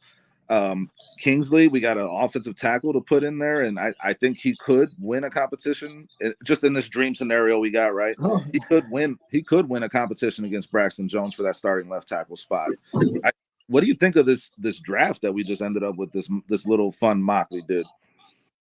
It's butter. It's a nice draft. It's a nice draft to look at and just see, like, you know, what the potential could be. And, you know, like, man, it's just like you want to put people in the best position to succeed. So even if I might not agree with the scenario, it's like almost like Infinity War. Doctor Strange didn't have no time to train Spider-Man. Spider-Man just jumped up in there and he instantly stepped up from crooks on the corner to now you going up against Thanos. And even they realized that. That's why Iron Man was like, "Yo, what you doing on board this ship, bro? This ain't the corner store robbery. This is a one-way trip." I love your comic book movie references and all that, man. I try to just put it to you. I just wanted to apologize real quick, man, because I'll just say this, as a famous guy named Adam Richman said, in a battle of man versus food won. I was hungry, man. I had to eat, man. I can dig it. Guys, the chat is popping too. Thank you, everybody in here. Speaking of food, if you're hungry right now and you're getting ready to watch the Final 4 games, head up to Bridges Scoreboard, your Northwest Indiana Chicago sports headquarters, with the Hall of Fame menu and coldest beer in Chicagoland. To prep for your next Chicago sports night, visit Bridges Scoreboard at bridgesscoreboard.com or call 219-924-2206. All right, boys, let's go ahead and get into the second mock draft simulator again. This time we're going to go ahead and process this one yet. We're going to go ahead and select Caleb with our first pick, but do our due diligence with trade number 9 and thereafter, or pick number 9 for a trade. or anything else thereafter. So we'll do the round table and everything. All right, so we're not at trade offers here. We're just smashing Caleb. Hey guys, just give me one more minute because I think it's a storm brewing coming up in here, man. I got to go get my grill covers and stuff on. All that. Right. I'll be right back, man. Just give me a minute. No, we're gonna accept trade offers, just not the first pick. Oh yeah, we're gonna look at them. We're gonna look at them. We just ain't go either not the first pick though. All right. Yeah, we're not even gonna get tantalized with the first pick trade offers because we might bite right at the gate. You know how that goes. We can dig it. Show a little leg and we might get excited. Let's get them in the building. Yep. All right, that's done. That's a wrap. The receivers are gone already. Man, once again, that was Joe Alt. Joe Alt is all right, boys. We got some picks on the board really quick. We got 9 for 14 and 45 for New Orleans, or we have 10th and 111 from the Jets. We got Joe. I wouldn't mind trading back one with the Jets and getting 111 out of that. That's a good deal. We're only moving one spot. You know what I mean? I hear you, man, but Joe Alt is sitting right there, and there's no way I'd accept either of these trades. Just because that guy is gonna be the. All right, I guess we're gonna stick with 4 picks. We're gonna stick with 4 picks. Dustin said so. What do you think? I see how he wanted. Hey man, full steam ahead, bro. Let's rock. Yep. Let's rock. I mean, guys, Joe Alt is. You've been saying it, Trax. Joe Alt is your dream scenario, right? Yeah, it's just gonna be a really fast draft, boys. So yeah, because now we've got 75th and 122. Which I do like that though, because like you said, giving some more insurance on that offensive line with the current scenario with Caleb, and even like Olin Cruz said he didn't really co-sign Braxton for this year. He kind of said, if we had a chance to available to get a top level tackle to book in him for the next couple years, that would probably be the move to go. So I like you said, I could kind of see with all, even though I probably would pivot, but I could go with all. I mean, between him and Wright, Caleb might not get touched very often. With those two guys, they're great in pass protection, setting their asses down. And all right, guys, sorry about that. That weather over my head looks bad. All right, we got a trade offer. We got for Denver. They want to trade back 1. They want our 75th. They're going to give us their 76 and 207. Do it. Let's see what else is out there. See what else is out there first. If you got another trade, that's it. Okay, do it. No, yeah, I mean, you get an extra pick, just move back 1 spot. Oh, here we go. Now we got 2 trade offers after this one. Cincinnati wants to trade us 76 and 207th for 80th and next year's 4th. I don't like that because we wanted this year's money. Same with Cleveland. They want to do the same deal. So. We ain't in no position to give up nothing for this year. No. Hey, you guys want to recap Nomad on what we've done so far? I know we're going through this one. I was about to, yeah. We got Caleb Williams and Joe Alt, and we got 76 and 122nd and 207 left. What do we have? We got Caleb Williams and Joe Alt from pick 1 and 9, and then we got 76, 122, and 207 left. I think edge and D tackle. Edge and D tackle. Yeah, I probably wanted to go wide receiver, but I could go edge and D tackle. Okay, who are the receivers though? Let's see. Receivers available: Ricky Pearsall, Jalen McMillan, Devontae Walker. Yeah. All right, Wilson. There's Jermaine Burton from Alabama. At one place. There you go. No, there you go. I would pass.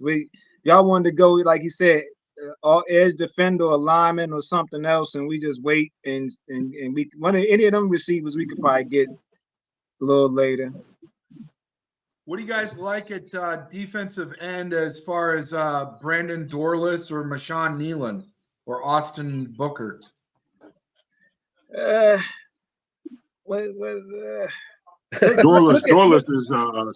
Dorless is he's a versatile. He's an interior, outside, inside kind of guy.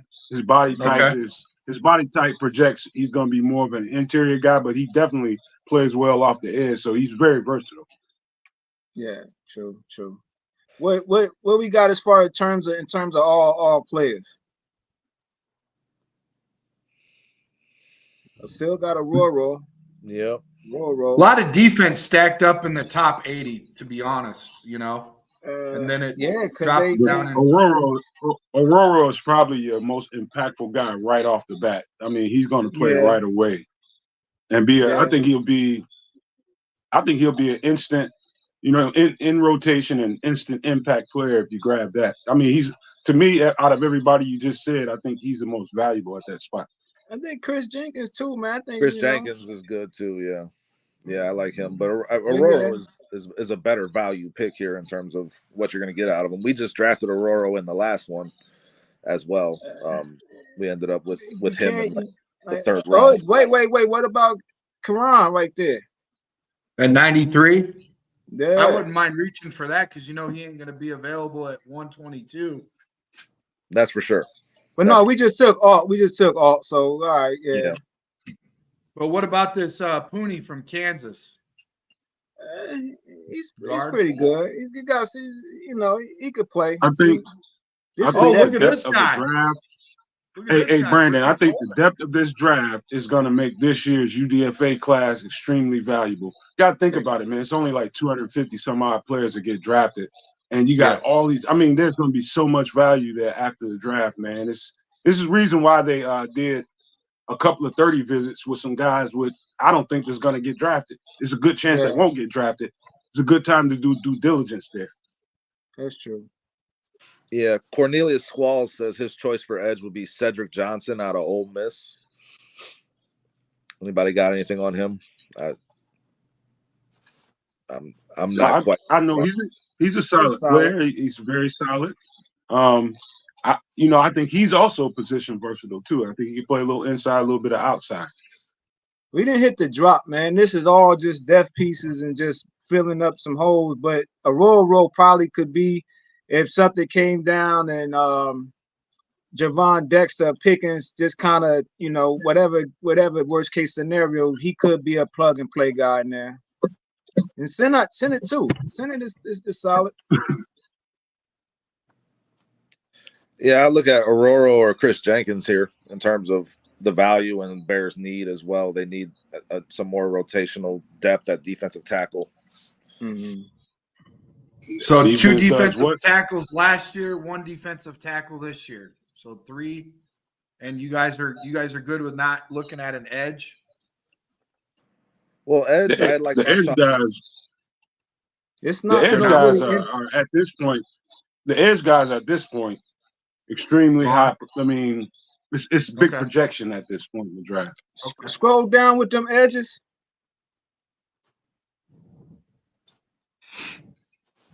See, like he's saying, we may be able to pick up one of these guys at either Muhammad Kamara or something, or somebody like that, undrafted or something, or either or at 122. There's one of these high upside edge guys that will still be here at 122. You know what, Grant? You would imagine in a draft room when a team with this limited amount of capital looks at a board, they're probably saying, who is the best player on this board? Who's the most valuable piece, no matter what position? And based off everything you guys have said, I think it's a toss-up between Aurora and probably one of those other D tackles. I think it's the most highly projected position right now at this spot. I think that's the best way to go. Well, I can't tickle your fancy with Brandon Dorless. He's not. You could, but I think Aurora has even more upside. Okay. Whoa, for you, President, because I know you quick draw. Check that offense and see what we got in terms of running back. Running back is probably the highest value pick you could probably get right here. Blake Corum. Braylon Allen, Bucky Irving. Yeah. Love Braylon Allen, man. Blake could. Audric Estime is gonna be a lot. It's gonna be a lot better than where he gets picked. I love that guy. Somebody grabbed Jalen Wright, didn't they? Only thing about Audric Estime, I think he's a one cut up downhill runner, and he's good at it. I think we already have two of those in the two running backs that we have, minus the kid we just got out of Philly. I think that's exactly what 24 is and number 23 is, that one cut downhill runner. That's a very good point. Wide receiving tight end, what we got? Wide receiver, you got those guys. Pearsall and McMillan are Ricky Pearsall and McMillan are good slot options. Yeah, both good speed, nice decent hands. Is Jatavian Sanders still there tight end, or is it Senate? I know Senate was there. I saw him, or Senat, however you say it. What do you want? Tight end now? Tight end? Yeah. Yes. That's another. He shouldn't be there, but it's crazy that he is. Stover too is nice. But do we take a tight end in this draft with so little picks and already having addressed that position in free agency? I definitely would not. You are absolutely right. We need another wide receiver, tight end, pass catching threat. Like, man, if we're going pass, I'm looking at Pearsall or I'm blanking on the other guy that was there right now. But I'll be looking at one of those two guys. They're still available and they could be decent value picks. But like Nomad said, Aurora is your best option in terms of value, and it's still at a position of need. That's true.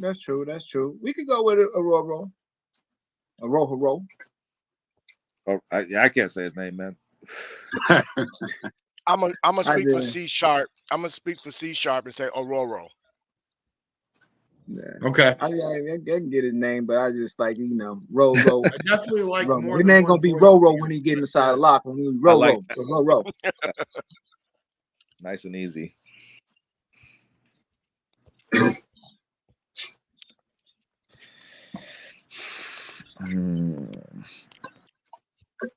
Dano says we need a young wideout. Yeah. See, that's what I was saying with Devontae Walker. And that's why a lot of people, he was under kind of, like I said, man, a lot of people have a lot of different things as to why they didn't have the numbers, the outlook that we might think they have. But when you peel back the banana and look and start talking to them and see and everything, it's Devontae Walker's a solid player, probably.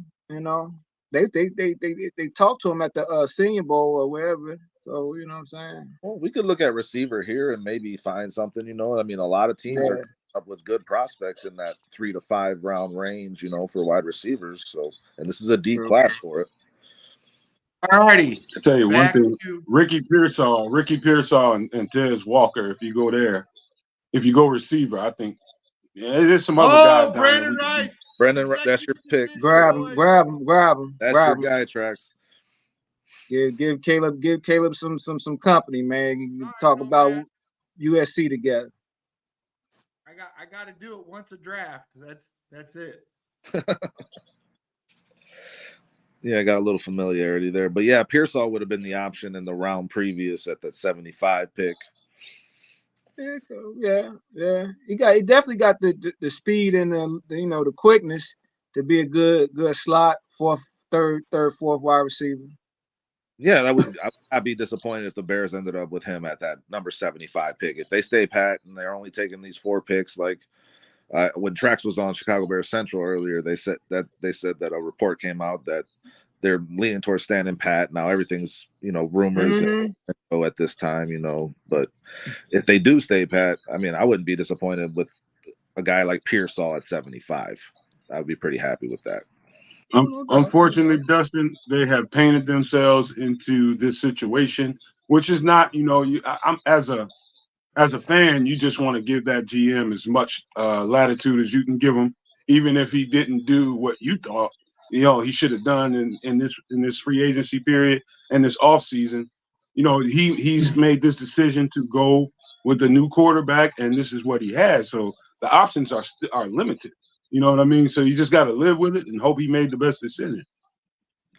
Yeah, for sure. And then, but you also, I really don't want to lose sight of the fact when I think about the draft, 4 picks kind of sucks, but 3 of those picks from this draft are starters for this team this year that are going to be higher level players potentially than what we could have gotten with those picks in the first place. So that's a silver lining, in that regard. Can we try to get a trade going, boys, or should we just wrap it up? If I can jump in real quick regarding the trade, the draft picks. I think we got a little spoiled the last 2 years since we've had polls and we've had multiple picks. But this particular draft is pretty customary to what the Bears usually have every year prior to Ryan Poles. So, we never get a bunch of picks anyway, bro. Yeah, we've been spoiled by Poles, man. You know what I'm saying? So, let's just have at it this year, man, and figure it is what it is. You know what I'm saying? But it was nice while we had it. We got 16 in the building. Please, everybody, click the like button, subscribe, smash the notification bell, be a friend, tell a friend, all about Chicago Sports Podcasts. So, without further ado, let's get back into the mock draft. And nobody proposed a trade offer to us, but we could go out there and try to get one, or we could just go out and get somebody. You know what I'm trying to say? Huh. Joe Milton is still there. I don't know why I'm intrigued by that. Man, now you what? You was insulating them. Now you ready to put some competition in the room and let them go out there and throw the ball 75 yards and freak everybody out. It's like, when you're at this spot, you're taking flyers on everybody, why not? He could end up being a better backup than Tyson Bagent. Wait. Let's ask Nomad about these safeties here that are available. Thomas Harper and Sion Vaki or Jay Stanley. Anybody look really good here? Keep going. Nice. Keep going down the list. I can't see it. I guess not. Thomas Harper. Who do you have? You got Vaki. I heard Vaki. Who else? Jay Stanley, Dominique Hampton, Damani Richardson. Dominique Hampton. Period. Oh, yeah. Dominique Hampton. You want me to go? You don't want me to get on a rant about that guy. You don't want me to get started about him. Kind of 946 RAS. I like that. Without question, Dominique Hampton. Without question. Easy. He's probably the most versatile safety in the draft, or the most versatile between him and Cooper DeJean. It's 1A, 1B. These guys can both play. Wow. Well, I've not seen Cooper DeJean play slot, but I think he can. But I know Dominique Robinson can play slot, both safeties and boundary. Well, let me ask this, boys. If we tried to propose a trade and go down about 10 spots, we could still possibly get an extra draft pick out of this in Hampton. You know what I mean? We could try. 207. I don't know who's trying to jump up to it, but what is it? Let's see if there's anything out there. Yeah, let's every year, hey guys, every year there's a handful of guys that really step out, to just stand out like sore thumbs to me in the draft. I'm telling you, Latu, Brian Thomas Jr., not Latu, but Talise Fuaga, Brian Thomas Jr., Leonard Taylor, and this dude from Hampton from Washington, man. I'm telling you, you watch the tape on him, I'm telling you, I jump up and down watching those guys play on film. He can ball. I love Leonard Taylor out of Miami. That guy is a first round talent. As a first round talent that I would love to see the Bears find a way to end up with him with that number 75 pick too. If he's there, I would run to turn in that pick. Yeah, it's all death pieces. I could co-sign any way at that point. I got rejected. which is going to kind of be the whole thing right there. Like, man, the Bears picking it's going, unless you really throw somebody. It's like when you play Monopoly. Unless you really throw a deal out there that's gonna get somebody to bite, man, ain't nobody trying to help you get Boardwalk and Park Place. I like the idea of the second most Damn. safety in this draft at number 207. Let's get it. Let's get him. Okay, which guy was it? Hampton. Dan Hampton. He's gonna show out on Sunday. 227 or something like that. That Definitely top-notch value picks. That dude's 6'3", about 212, and flexible and athletic enough to play boundary corner, slot corner, and safety. All right, boys, He's that's our something draft else. right there. Co-sign that. Go ahead and we got a couple cosigns on him too. I feel good about it, you know. Cornelius Squall says nobody has any love for Johnny Newton. Wow, I really like Johnny Newton a lot. What do you guys think of him out of Illinois? If we had more got a lot picks, of we love probably for would him. have got Johnny Newton. Yeah, I mean, we limit it in what we can select. You know what I mean? And then at the same time, you're trying to fill a couple of positions of need. And you know, we sitting there, what, three checks deep with Pickens. We just got Javon Dexter Pickens, and we just picked up Byron Coward. And so, as much as you like Johnny Newton, you got to be realistic. It's like, can we afford to get him at that spot? Is Byron Murphy better than him? Is Byron Murphy better than Newton? No, man. Some people would say that. I'd say that neck and neck as far as ability. Yeah, to me, they're kind of two different kind of styles of players. Both of them disruptors. Newton is a little bit lighter and quick on the ball, whereas man from Texas, yeah. he's more of a power disruptor. Just still quick, but he's typing going to engage and start, disrupting from that inside. Kind of like who's my boy back in the day, Harris, like Tommy Harris type. Okay. Yeah, I see Johnny Newton more effective in a 3-4 because of his quickness. He can two-gap better, kind of stack and shed a little bit better than most guys. And I think he's more effective in a 3-4 two-gapping scheme, like in Pittsburgh. I tell you what, Nomad, who's ever interested in getting a Johnny Newton jersey, they can stop on over at TC's World of Wonders for your draft headquarters for all your dream Chicago sports jersey and memorabilia.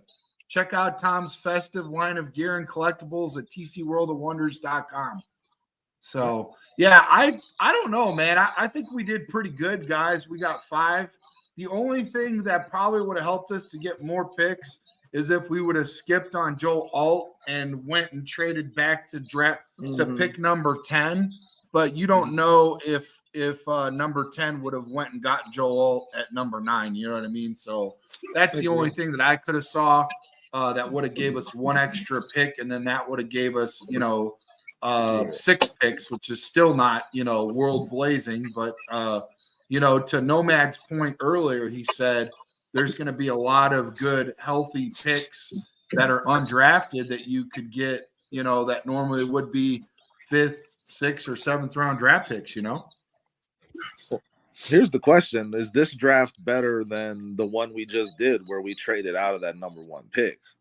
Like, we had we were able to get a lot of talented players. Like, that's how we should look at it, right? Like, we stuck with the main picks here mostly, and this is what we got with 5 players. But I think in terms of talent pool, we got a lot more in that last draft, right?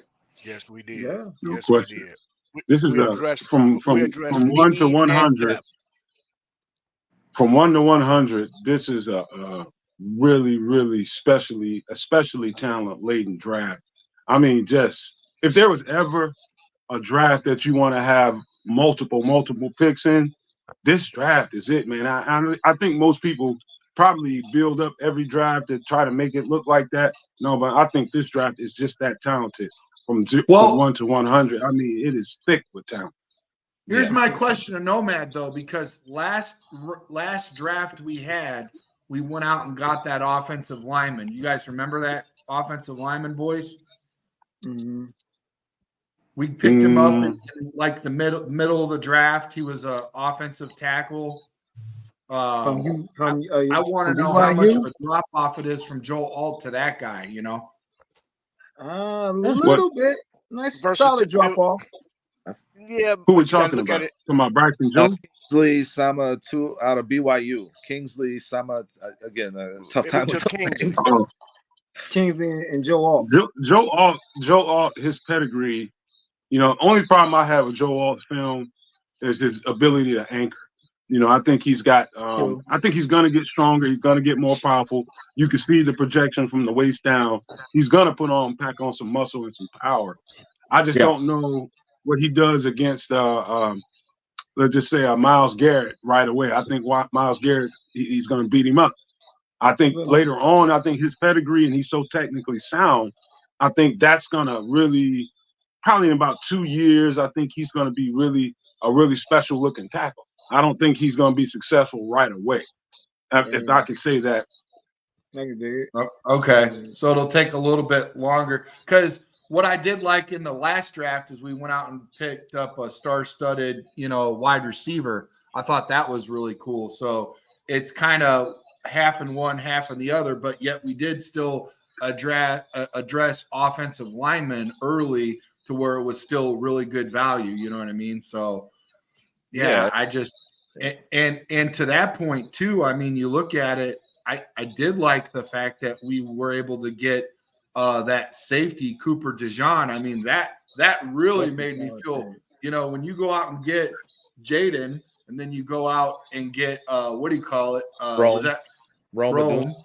Yeah, you get him and then you go get freaking Cooper DeJean at like way late in the draft. You're like, what the heck? And then we got the offensive tackle and then we got Aurora too. I mean, it's hands down in terms of overall talent. That last mock we did came out and we only moved down one spot and went from Caleb. But I ain't mad at this one because this Rook, it sounds like he could play any side of the defensive line, any one of those. And Brandon Rice familiarity with Caleb. We still got a receiver, and then we did pick up that safety. And to Nomad's point, this is potentially the second best safety in the draft. So I think this was a good draft too, man. This is an A. I think he's the best safety in the draft. Oh, really? Oh, yeah.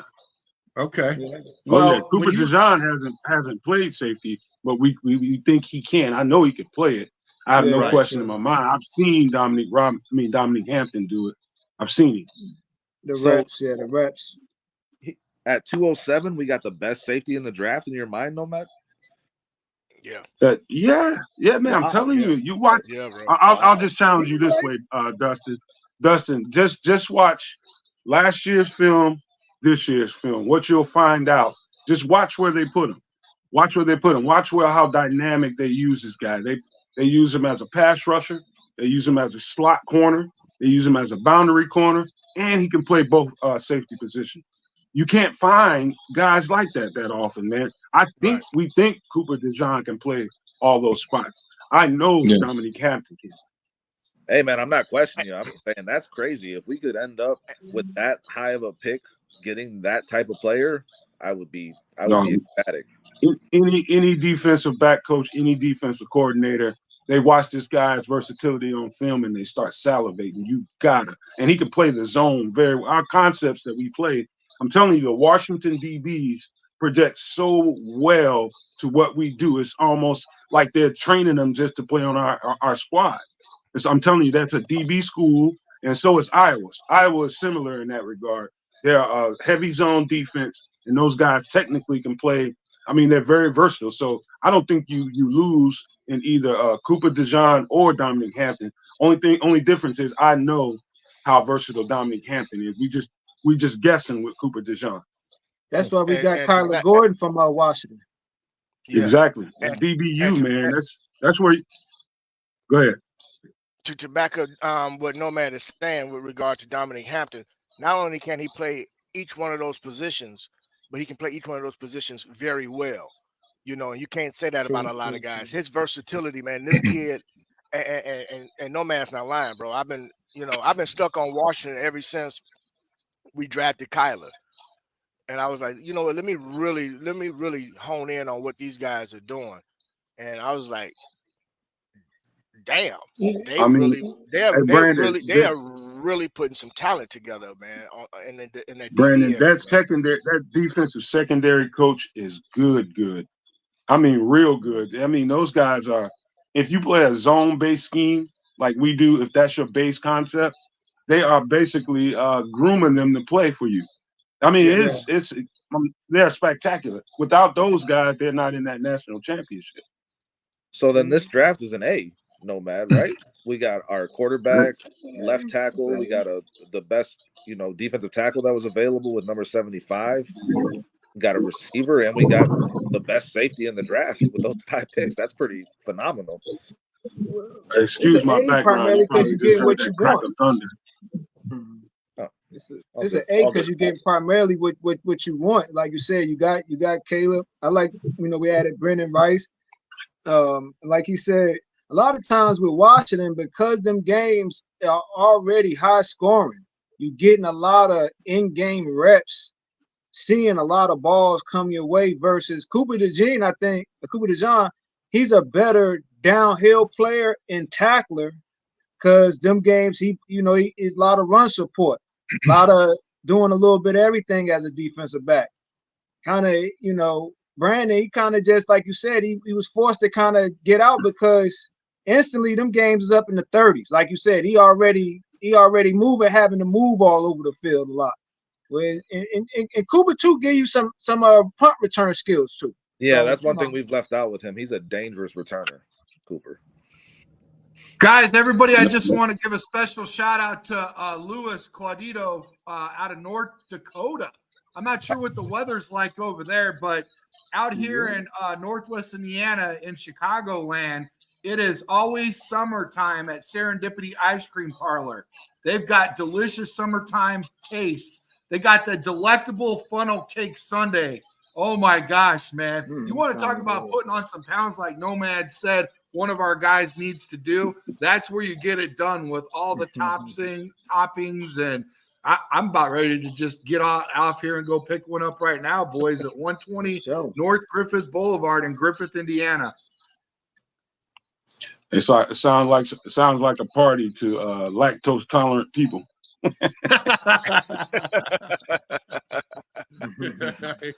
guys, I gotta get out of here, man. I gotta go take care of some stuff, man. I just wanted to say thank you for having me on the show. Appreciate it. It was fun. Can I give a quick shout out? Because tonight we're going to talk about on Nomad at Night. Please. The question is going to be: we're going to discuss, Caleb Williams, who he is as a human being, his eccentricities, and versus Chicago culture, and how fast will Chicago culture kind of embrace him, or will they, will it be, we'll deal with that. We'll deal with that, but only if you win. If you win, will it be some? Just we'll talk about that and how Chicago is and how fast we'll embrace that culture that he brings to Chicago. It's something that we have to talk about because it's going to be a factor at some point or another. We're going to have that discussion, and we're going to have a fair one. We're not going to be insensitive to anything. We're going to have a good discussion about how we can embrace that and not judge a person for his lifestyle, if it's any kind of different lifestyle. Is it swag? I don't know what it is, but we're going to talk about all that tonight and try to have a fair, decent conversation about it all and how Chicago will react to it. Sounds awesome. Dig it. So anybody want to join that show, you can. Thank you guys for having me on. Everybody in the chat, I can't see you, but much love to you guys. Love you guys all the time, man. But I got to get out of here. Thanks and take for joining care of this show for tonight. Thanks, Nomad. Appreciate you. Appreciate you, man. Love being on, man. I see you guys later. See you this evening, brother. All right. That was Nomad, everybody. And like I said, it's cool to hear every once in a while, somebody from out far away from where we're at, Of course, we got guys from Texas that are always telling us how beautiful the weather is and the sun is shining through their window. Yeah, it is. It is. Yeah. Oh, man. Blue skies. Oh, I'm sorry, man. I'm sorry. Just hey, We don't pay any state income tax. Y'all come on, move on down. We got plenty of space in Texas, man. Y'all come on, move on down. Come Man, on. be careful, man. I don't know, man. I don't know if We spring can is the right support the time to Bears, do it. bro. Yeah, I hear you. You Hey, get I too don't many know, people might not like it anymore. Bishop. I don't What you know say, if what you say, spring. Dustin? I said if you invite too many people down there, it might not be that great anymore. You gotta be careful with that too. You know, I'm not worried about overrun it. Texas is so Inviting us. big, man. It'll take way too many, bro. For sure. He's inviting in us. What's wrong with us? Hey, Oh, I no. will tell you this though. Right now in spring, right now is not the time to be moving, man, because right now is where we get really nice weather in Chicagoland. And right now is not the time to be without safe and reliable transportation. Get on the road in an affordable style with Chicagoland's most trusted automotive team, Budget Cars. Get rolling by calling Budget at 219-874-5180. So, yeah, man, I love this freaking draft. It was so cool. I love this is fun. This is great. I wish I could have figured this out sooner, but C Sharp, he spent some time with me. It was a little grueling because, with his skill set and mine lack thereof, it took a little bit of doing. So, but now I can get in and out of here no problem. It's a blast, man. I guess you guys have done quite a few of these, Bishop. Yes, we have. Yes, we have. Yeah, we've done quite a few, man. We've had some really good ones. Most of them have been pretty doggone good. We've had a few, man. Of course, people want us to take certain individuals, and oftentimes, we try to accommodate. But we really get into the meat and potatoes of each draft pick, man. Because each one of us, respectively, um, we really followed it. We watch a lot of games. Excuse me, and we break down a lot of film individually, not so much on the show, but individually. So along with our years of experience, at different levels, as far as whether we played, coached, scouted, different things of that nature. So but no, today was definitely fun, man. I couldn't help myself. I had to jump in, man. I said, wait a minute, hold on. All right, Trax, you got me, bro. I'm jumping in. Got me from that Bo Nix. Bro, when I heard it, I said, oh, hold up, pause. Bro, throw me a link. I'm coming in. But no, man. Honestly, now I know how to get you. Now I know how to get you on demand. Just but start you know what, talking though, to Bo bro? Nix. What? No, you know what? But honestly, and this is no shade. This is real. Yeah. I'm gonna repeat what I said earlier when I first jumped on, man. It's unfortunate where the league is at now, because it's kind of an injustice to these guys that's coming out and they're being thrust into positions where they have to lead a team. Some of these teams aren't even set up infrastructure wise in terms of with their own coaching staffs. So the lack of development, and this is where the league is at. I feel that the league is at an evaluation development deficiency right now across the board. You have a handful of teams that have shown that they're very good at developing players, and they have an identity and they've maintained that identity for year after year, almost decades. And that's why certain teams have the level of success that they have year in and year out. And then you see the other teams who keep trying to reinvent the wheel. And to what Tim Bear said, the wheel's already been invented. So stop trying to reinvent it and find a way to make it work for you. We can hate on the Green Bay Packers all we want, bro. But that's a team right there that understands who they are, what their identity is, and why they've been so successful at developing certain positions, especially the quarterback position. If just imagine if we would have adopted that years back, and I'll go back to when we first drafted Rex Grossman. If we could have found a way to have an actual offensive coordinator in the building that could have really developed him and or anybody else after him, where this team and organization could be. We literally lost the Super Bowl that we really, I don't feel, should have lost. But due to lack of development, that's why we lost that. That's why we lost that Super Bowl. Honestly, we as a fan base have to demand more from our organization. They know that we have been so comfortable with just a few star names on the field, and we're going to come and we're going to fill up the stands. We're going to drink cold beer. We're going to eat brats, no matter how Yeah, cold baby. it is outside. And they've been able to get away with it for so many years. I'm happy that we do have Ryan Poles and some football-minded individuals in the front office finally. So maybe this is that corner that we finally turn at as an organization to provide the fan base what they've been yearning for years, which is just a consistent winner year after year after year. I'm stoked, you know, about the direction we're heading. I'm just hoping that it is definitely in a positive direction consistently, not just for this year, but years to come. So we'll see, So as we've been saying, as the mantra is, in polls we trust. So we got to trust polls, and I'm not going to, you know what? In polls we trust. I'm gonna say in polls and Cunningham we trust, because Thank he's you. not making decisions without running it past his assistant GM either. Yeah. So with those two guys at the helm, man, and they've been making some moves, both free agent wise as well as in the draft here.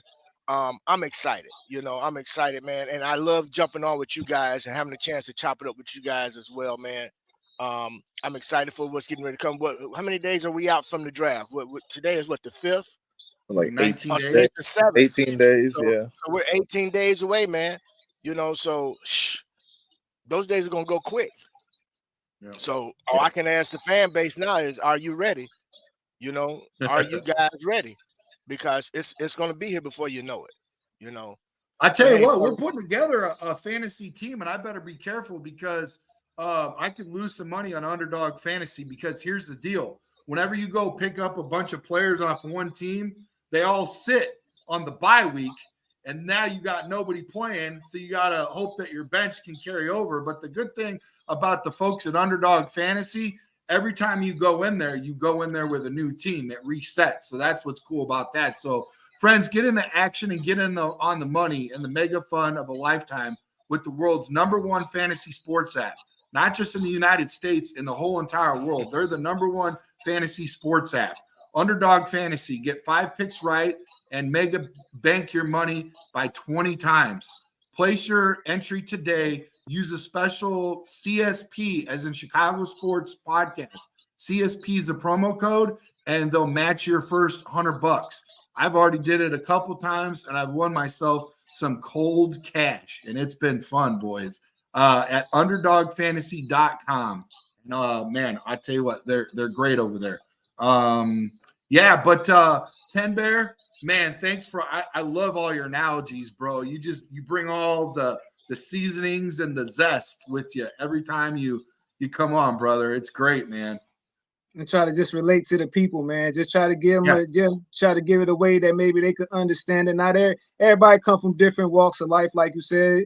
You guys probably played, scouted, analysts, evaluators.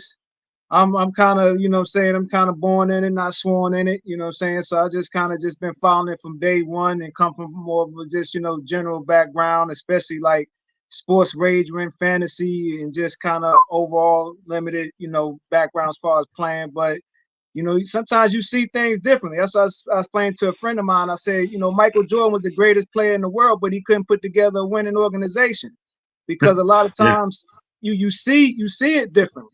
And when you have talent, you evaluate talent differently. So when you don't have talent, you learn that you have to, you got to do something different. Lex Luthor realized he ain't going to never be Superman. So he got to realize I got to use this to beat Superman. I can't use this to beat Superman. So that's all. I just try to put it in a way that you kind of maybe can see where it's coming from. But like I said, man, I appreciate it. It's a pleasure and an honor, saying with fans, Dustin, Bishop, saying like I said, it's all love, and we want the best for the Bears, and we're gonna keep rising to the top. Yep. Yeah, I like that hat too, man. That Monsters hat. That's pretty slick. That's it. Oh yeah, and one more thing too. Shout out to you, because one thing I really appreciate you for is showing love to the ancestors of the Bears. You hollering at Steve McMichael and staying up on point with him. you know, we got some different platforms out here with somebody, you know, people throwing shade at the ancestors. And then we got some of them, some like you, who showing homage and paying respect to the ancestors of the Bears. And, you know, that's even like why people don't understand, like even my avatar, you know what I'm saying, Willie Thrower, because that speaks highly of George Halas, you know, that he showed respect and was he was a trendsetter, you know, and Willie Thrower was the first black player to ever play in the NFL. But, you know, that speaks to our quality of people that we have in the Bears organization, that we are family. And, you know, like you said, even like with Ryan Poles, understanding like that with Justin, you know, the Bears is always, they're a family organization.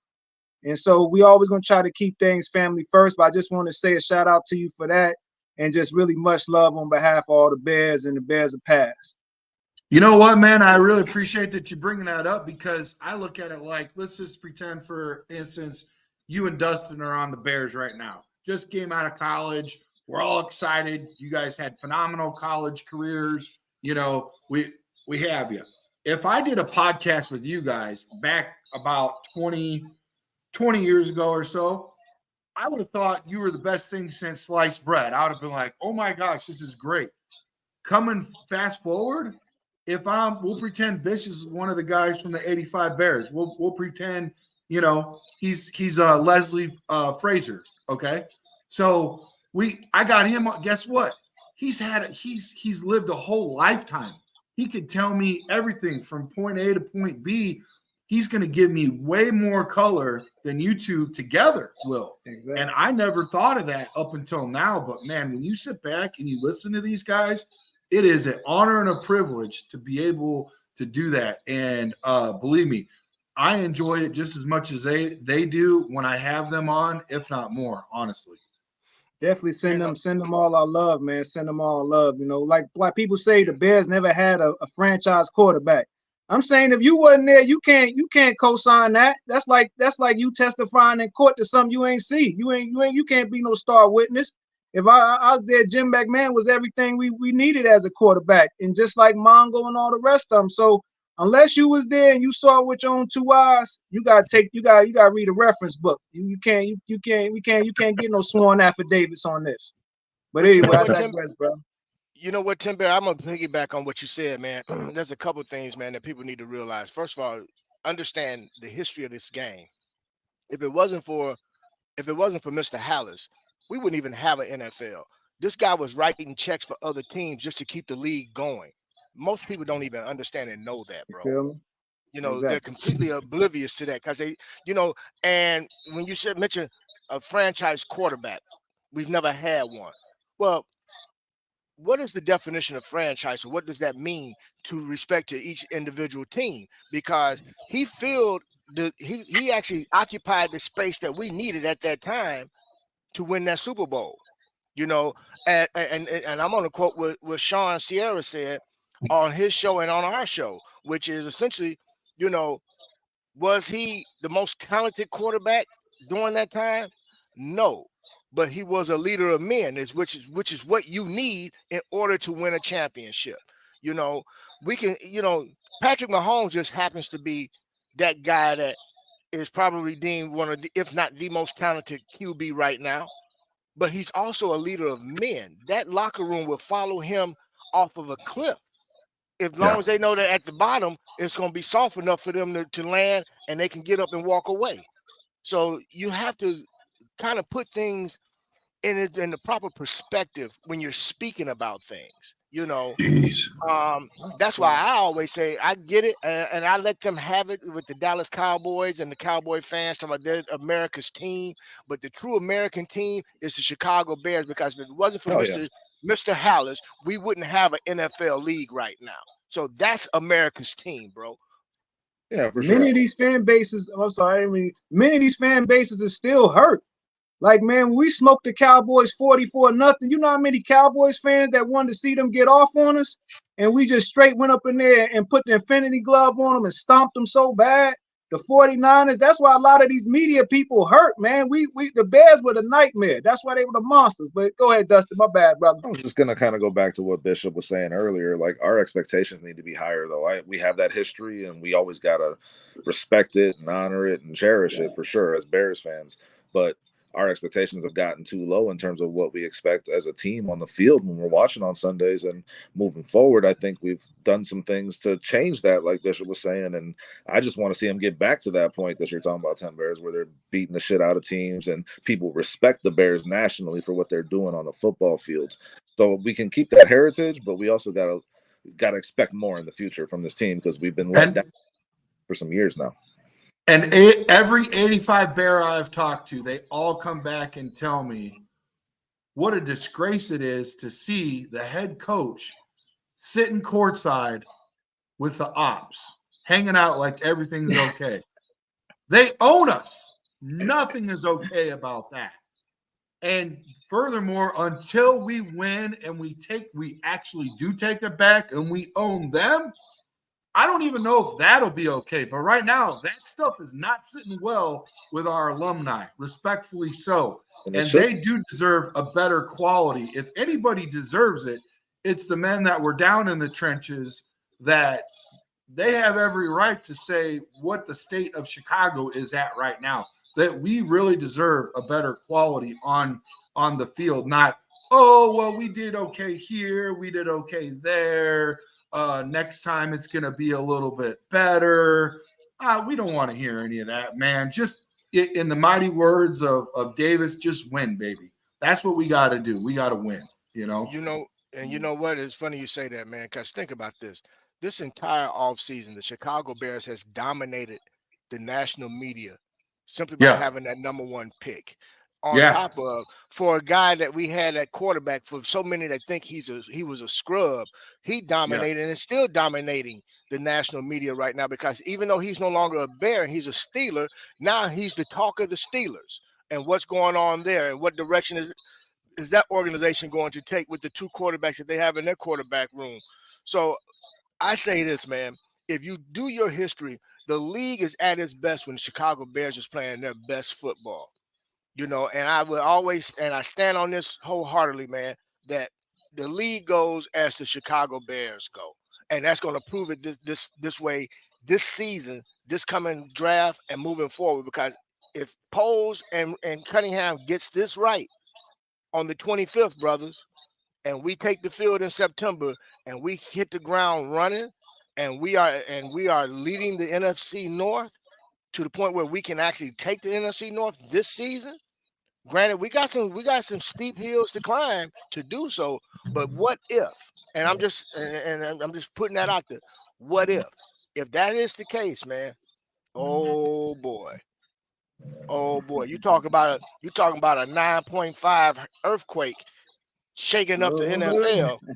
Looky here, you know what I'm saying? So that's why I said, man, get ready, y'all, because April 25th is right around the corner. The Bears are on the clock. What say he do? If he does, we're good to go, baby. So get ready, strap up, let's go. I'll be up there with Dustin. We're gonna be having a good old time up in Bridges. We got a live draft party. We're gonna have that's Jim cool.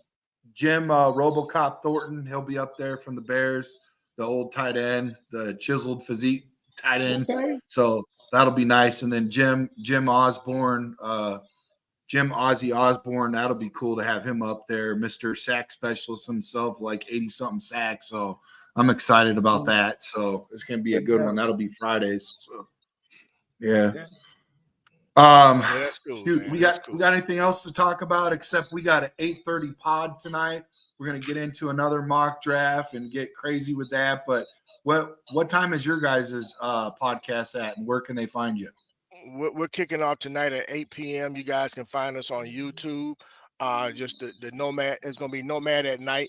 And essentially our channel is Nomad Network. So just come on and jump in. Check us out.